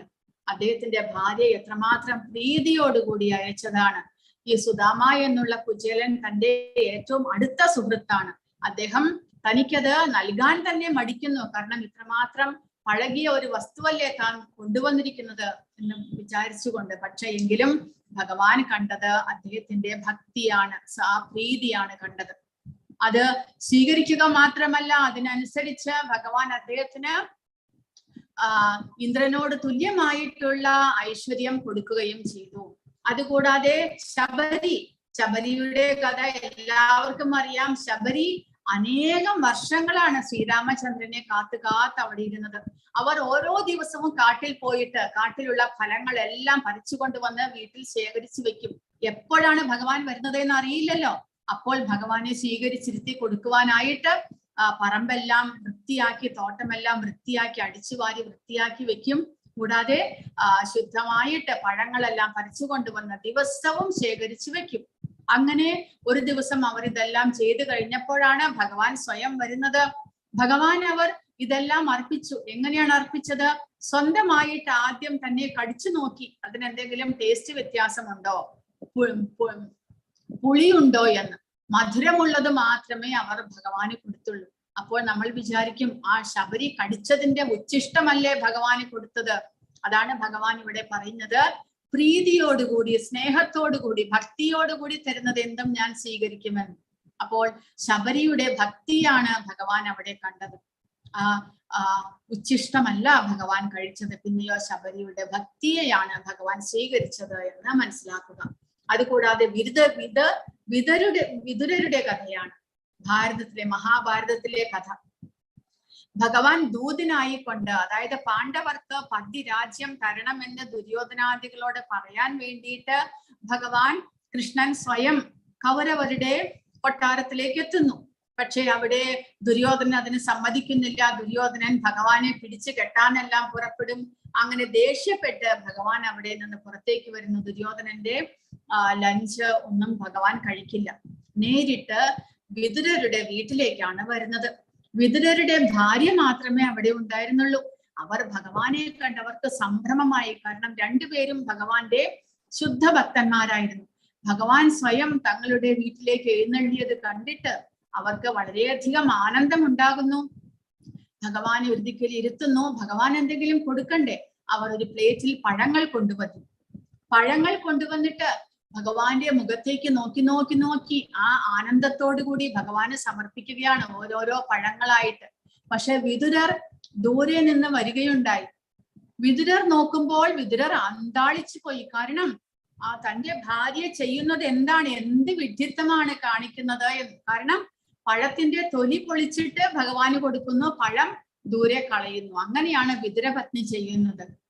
കാരണം ആ ഭഗവാനെ നോക്കി ആ ആനന്ദത്തിൽ താൻ ചെയ്യുന്നത് എന്താണ് എല്ലാം മറന്നുപോയി. ഭഗവാനാണെങ്കിലോ ആ വിതുരപത്നി തരുന്ന ആ പഴത്തിന്റെ തൊലി സന്തോഷത്തോടു കൂടി കഴിക്കുകയും ചെയ്യുന്നുണ്ട്. അപ്പോൾ ഭഗവാൻ നമ്മൾ മനസ്സിലാക്കേണ്ടത് ഇത്രയുമാണ്. കാരണം നമ്മുടെ ഭക്തി എത്രമാത്രം ഉണ്ടോ അതാണ് ഭഗവാൻ സ്വീകരിക്കുന്നത്. അല്ലാതെ എന്തെങ്കിലും നമുക്ക് ഒരുപാട് ധനമുണ്ട് എന്ന് വിചാരിച്ച് എന്തെങ്കിലും ആഡംബരം ചെയ്തിട്ട് നമ്മൾ ഭക്തിയില്ലാതെ നമ്മൾ എന്തെല്ലാം സമർപ്പിച്ചാലും ഭഗവാൻ അതിൽ കാര്യമില്ല. കാരണം ഭഗവാൻ ഒന്നിനും കുറവില്ല, എല്ലാത്തിന്റെയും ഉടമസ്ഥനാണ് ഭഗവാൻ. അങ്ങനെയുള്ള ഭഗവാൻ എന്തിന്റെയാണ് കുറവുള്ളത്? അപ്പോൾ നമ്മുടെ ഭക്തിയാണ് ഭഗവാന് ആവശ്യമായിട്ടുള്ളത്. ഇവിടെ ഗജേന്ദ്ര മോക്ഷം ഇനി ഞാൻ ഇന്നലെ പറയുകയുണ്ടായി. ഗജേന്ദ്ര മോക്ഷത്തിലും ആ ഗജേന്ദ്രൻ ഭഗവാൻ ഒരു താമരപ്പൂ അർപ്പിക്കുന്നത് ആണ് ഇവിടെ കാണിച്ചിരിക്കുന്നത്. ഇവിടെ ഇസ്കോണിൽ ഇങ്ങനെയാണ് ഭഗവാന് ഐറ്റംസ് ഉണ്ടാക്കിയിട്ട് ഭഗവാന്റെ ഫെസ്റ്റിവൽ എല്ലാം വരുമ്പോൾ, ജന്മദിനം എല്ലാം വരുമ്പോൾ ഇതുപോലെ അനേകം ഐറ്റംസ് ഉണ്ടാക്കിയിട്ട് ഭഗവാന് പ്രത്യേകം പ്രത്യേകം തളികയിലാക്കിയിട്ട് അർപ്പിക്കുന്നു. അങ്ങനെയാണ് ഭഗവാന് അർപ്പിക്കേണ്ടത്. യത് കരോഷി യദസ്നാസി യജ്ജുഹോഷി തദാസി യത് തപസ്യസി കൗന്ദേയ തത്പുരുഷമദർപ്പണം. നീ എന്ത് ചെയ്യുന്നുവോ, എന്ത് നിവേദിക്കുന്നുവോ, ഭക്ഷിക്കുന്നുവോ, എന്ത് ദാനം ചെയ്യുന്നുവോ, എന്ത് തപശ്ചര്യകൾ അനുഷ്ഠിക്കുന്നുവോ കുന്തിപുത്ര, അതെല്ലാം എനിക്കായി അർപ്പിച്ചുകൊണ്ട് ചെയ്യുക. കാരണം എന്താണ്? 28ാമത്തെ ശ്ലോകത്തിൽ ഭഗവാൻ പറയുന്നുണ്ട്, ശുഭാശുഭ ഫലൈരേവ മോക്ഷസേ കർമ്മബന്ധനൈഹി സന്യാസയോഗയുക്താത്മാ വിമുക്തോ മാമുപൈഷ്യസി. ഇങ്ങനെ കർമ്മബന്ധങ്ങളിൽ നിന്നും തജ്ജന്യങ്ങളായ ഗുണദോഷ ഫലങ്ങളിൽ നിന്നും നിനക്ക് സ്വതന്ത്രനാകാം. പരിത്യാഗം എന്ന തത്വം ഉൾക്കൊണ്ട് എന്നിൽ മനസ്സുറപ്പിച്ച് വിമുക്തനായി നിനക്ക് എന്നെ പ്രാപിക്കാം. അപ്പോൾ നമ്മൾ ചെയ്യുന്ന എല്ലാ കർമ്മങ്ങളും, നമ്മൾ ഭക്ഷിക്കുന്നതും നമ്മൾ ദാനം ചെയ്യുന്നതും എല്ലാം തന്നെ ഭഗവാൻ അർപ്പിക്കൂ എന്ന് ഭഗവാൻ പറയുന്നു. കാരണം അതുവഴി കർമ്മഫലത്തിൽ നിന്ന് മോചനം നേടുവാനും അങ്ങനെ പരിശുദ്ധനായി ഭഗവാന്റെ ധാമം പോകുവാനും സാധിക്കും എന്നാണ് ഭഗവാൻ പറയുന്നത്. സമോഹം സർവഭൂതേഷു നമേ ദേഷ്യോസ്തി ന പ്രിയഃ യേ ഭജന്തി ത്വമാം ഭക്ത്യാ മയീ തേ തേഷു ചാപ്യഹം. അങ്ങനെയാണെങ്കിൽ ഭഗവാന്റെ ഭക്തന്മാരെ മാത്രമേ ഭഗവാനെ ഇഷ്ടമുള്ളോ, സ്നേഹമുള്ളോ, കാരണം എല്ലാവരും ഭഗവാന്റെ അംശമാണ് എന്ന് പറയുകയും ചെയ്യുന്നുണ്ട്. ഭഗവാന്റെ ഭക്തന്മാരെ ഭഗവാന് പ്രത്യേകം എന്തെങ്കിലും പക്ഷപാതമുണ്ടോ എന്ന് നമ്മൾ ആലോചിക്കണം. ഭഗവാൻ പറയുന്നു, ഇല്ല. സമോഹം സർവഭൂതേഷു, എല്ലാ ജീവജാലങ്ങളും എനിക്ക് ഒരുപോലെയാണ്. നമേ ദേഷ്യോസ്തി ന പ്രിയഃ, ആരും എനിക്ക് പ്രിയപ്പെട്ടവരായോ അല്ലെങ്കിൽ വെറുപ്പുള്ളവരായോ ആരും തന്നെയില്ല എന്ന്. എങ്കിലും ഭഗവാൻ പറയുന്നു, ഭക്തി പുരസരം ആരാണോ എന്നെ സേവിക്കുന്നത് അയാൾ എന്റെ സുഹൃത്തും ഞാൻ അയാളുടെ സുഹൃത്തുമാണ്. അവൻ എന്നിൽ അധിവസിക്കുന്നു. അത് ശരിയല്ലേ? ഒരച്ഛന് ഒരു 5-6 മക്കളുണ്ടെങ്കിൽ ആ തന്നോട് ഏറ്റവും കൂടുതൽ സ്നേഹം കാണിക്കുന്നവനോട് അച്ഛന് പ്രത്യേകം ഒരു എന്തെങ്കിലും മമതയുണ്ടാകും. അതുപോലെ ഭഗവാനോട് നമ്മൾ ഭഗവാൻ നമ്മളുടെ പിതാവാണ് എന്ന് മനസ്സിലാക്കി ഭഗവാനെ നമ്മൾ സ്നേഹത്തോടുകൂടി ഭക്തിയോടുകൂടി സേവിക്കുകയാണെങ്കിൽ അങ്ങനെയുള്ളവരുടെ സംരക്ഷണം ഭഗവാൻ സ്വയം ഏറ്റെടുക്കുന്നു. മറ്റുള്ളവർ അവരുടെ കർമ്മഫലം അനുസരിച്ച് അവരോട് സമഭാവനയോടുകൂടി ഭഗവാൻ പെരുമാറുന്നു. അവർക്ക് അവരുടെ കർമ്മഫലം അനുസരിച്ച് എന്താണ് കിട്ടേണ്ടത്, സുഖമാണോ ദുഃഖമാണോ, അത് അവർക്ക് ലഭിച്ചുകൊണ്ടേയിരിക്കും. ഭഗവാൻ അതിൽ ഇടപെടുന്നില്ല. എന്നാൽ ഭഗവാനെ ഭക്തി പുരസ്സരം സേവിക്കുന്നവരെ ഭഗവാൻ പ്രത്യേകമായിട്ട് കരുതലെടുക്കുന്നു. അഭിചേ സുദുരാചാരോ ഭജതേ മാമനന്യഭാഗ് സാധുരേവ സമന്തവ്യഃ സമ്യക് വ്യവസിതോ ഹി സഹ. ഒരാൾ അത്യന്തം ഹീനമായ ഒരു ദുഷ്കർമ്മം ചെയ്താൽ പോലും ഭക്തിപൂർവം ഭഗവത് സേവനത്തിൽ ഏർപ്പെടുന്ന പക്ഷം അയാളെ സാധു എന്ന് കരുതണം. കാരണം തന്റെ ദൃഢവിശ്വാസത്തിൽ അദ്ദേഹം ശരിയായി വർത്തിക്കുന്നു. ക്ഷിപ്രം ഭവതി ധർമാത്മാ ശശ്വത് ശാന്തിം നിഗച്ഛതി കൗന്ദേയ പ്രതിജാനീഹി നമേ ഭക്തഃ പ്രണശ്യതി. അവൻ വേഗത്തിൽ ധാർമ്മികനായി തീർന്ന് ശാശ്വതമായ ശാന്തി നേടുന്നു. എന്റെ ഭക്തന് ഒരിക്കലും നാശം സംഭവിക്കുന്നില്ല എന്ന് കുന്തിപുത്ര ഉറപ്പിച്ച് പ്രഖ്യാപിക്കൂ. അപ്പോൾ ഒരു ഭഗവാന്റെ ഭക്തന്മാരായിരുന്നാലും ഭൗതികമായ കാര്യങ്ങളും നിർവഹിക്കണം. അപ്പോൾ അതിനോടൊപ്പം എപ്പോഴെങ്കിലും എന്തെങ്കിലും വഴിതെറ്റിയതുപോലെ നമ്മൾ തോന്നുകയാണെങ്കിലും, ആ ഭക്തന്മാർക്ക് എന്തെങ്കിലും അപകടം സംഭവിച്ച പോലെ തോന്നിയതാണെങ്കിലും ഭഗവാൻ പറയുന്നു, അവരെ ഒരിക്കലും പഴിചാരരുത്. കാരണം എന്റെ ഭക്തന്മാരായതുകൊണ്ട് അവർ പെട്ടെന്ന് തന്നെ ആ ധാർമ്മികമായിട്ടുള്ള പാതയിലേക്ക് തിരിച്ചു വരും. അവർ ഭഗവാന്റെ സേവകൾ ചെയ്യുന്നത് കൊണ്ട് ഭഗവാന്റെ നിർദ്ദേശപ്രകാരം അവർക്ക് പെട്ടെന്ന് തന്നെ തിരിച്ചു വരാൻ സാധിക്കും. കാരണം ഭഗവാൻ ഇവിടെ പറയുന്നു, ഭഗവാന്റെ ഭക്തന്മാർക്ക് ഒരിക്കലും നാശം സംഭവിക്കില്ല. നമേ ഭക്തഃ പ്രണശ്യതി. ഭഗവാൻ ഉറപ്പിച്ച് പറയുകയാണ്, ഭഗവാന്റെ ഭക്തരായി കഴിഞ്ഞാൽ നമുക്ക് ഒരിക്കലും നാശം സംഭവിക്കുന്നില്ല. എങ്ങനെയാണോ ഇവിടെ ഹിരണ്യകശിപു തന്റെ മകനെ പ്രഹ്ലാദനെ പല വിധത്തിലും കൊല്ലാൻ നോക്കുന്നത്, പക്ഷെ ആ ഭക്തന് ഒരിക്കലും അപകടം സംഭവിച്ചില്ല. മന്മനാഭവ മദ്ഭക്തോ മദ്യാജീമാം നമസ്കുരു മാമേ വൈശ്യസി യുക്തൈവം ആത്മാനം മത്പരായണഃ. അതുകൊണ്ട് ഭഗവാൻ പറയുകയാണ്, ഭഗവാന്റെ ഭക്തനാവുക, എന്നിൽ മനസ്സുറപ്പിക്കുക, ഭക്തനാവുക, എന്നെ ആരാധിക്കുകയും പ്രണമിക്കുകയും ചെയ്യുക. എന്നിൽ തന്നെ പൂർണ്ണമായി മുഴുകിയിരിക്കുന്നത് കൊണ്ട് നീ തീർച്ചയായും എന്നെ പ്രാപിക്കും. ഭഗവാൻ അത്ര മാത്രമേ പറയുന്നുള്ളൂ. കൂടുതലായിട്ട് ഭഗവാനെ ആഡംബരത്തോടുകൂടി നമ്മൾ ആരാധിക്കണം എന്നൊന്നും പറയുന്നില്ല.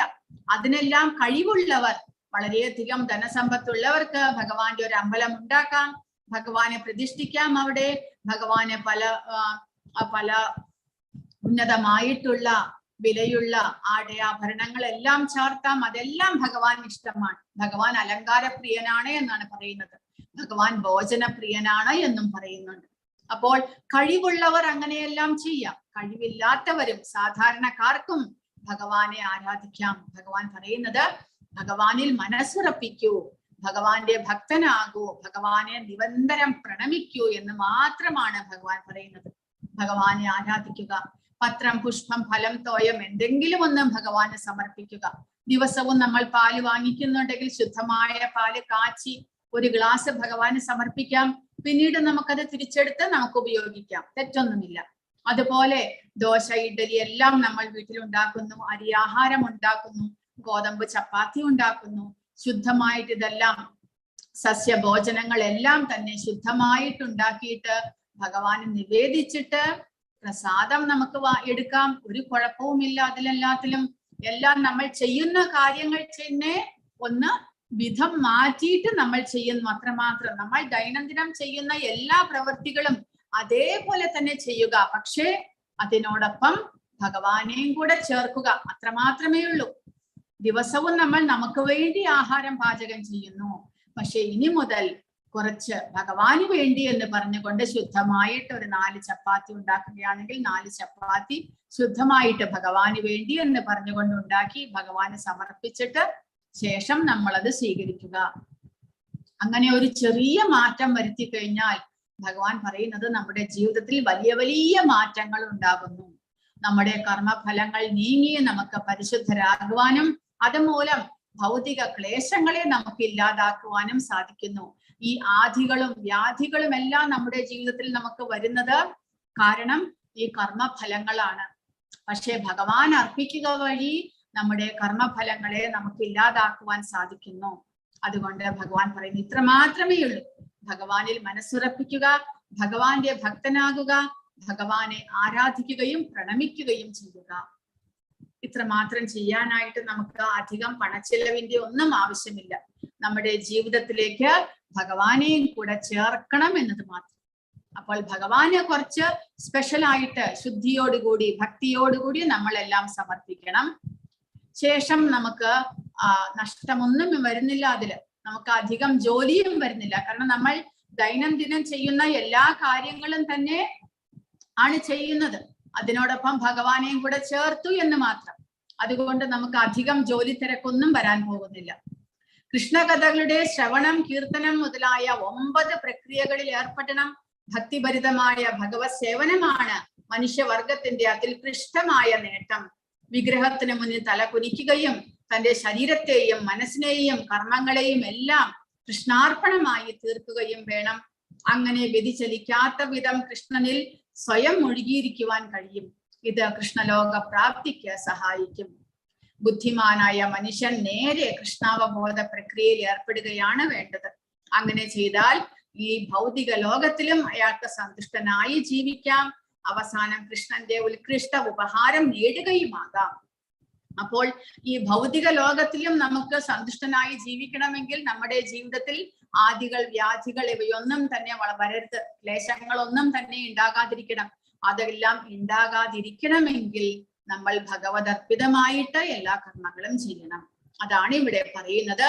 അങ്ങനെ ചെയ്താൽ കൃഷ്ണാവബോധ പ്രക്രിയയിലൂടെ നമുക്ക് ക്ലേശങ്ങളും ദുരിതങ്ങളും ഇല്ലാത്ത സന്തോഷഭരിതമായിട്ടുള്ള ഒരു ജീവിതം നയിക്കുവാൻ സാധിക്കും. അവസാനം ഈ ശരീരം ഉപേക്ഷിക്കുന്നതോടുകൂടി ഭഗവത് സ്മരണയിൽ ഭഗവാന്റെ ലോകം പോകുകയും ചെയ്യാം.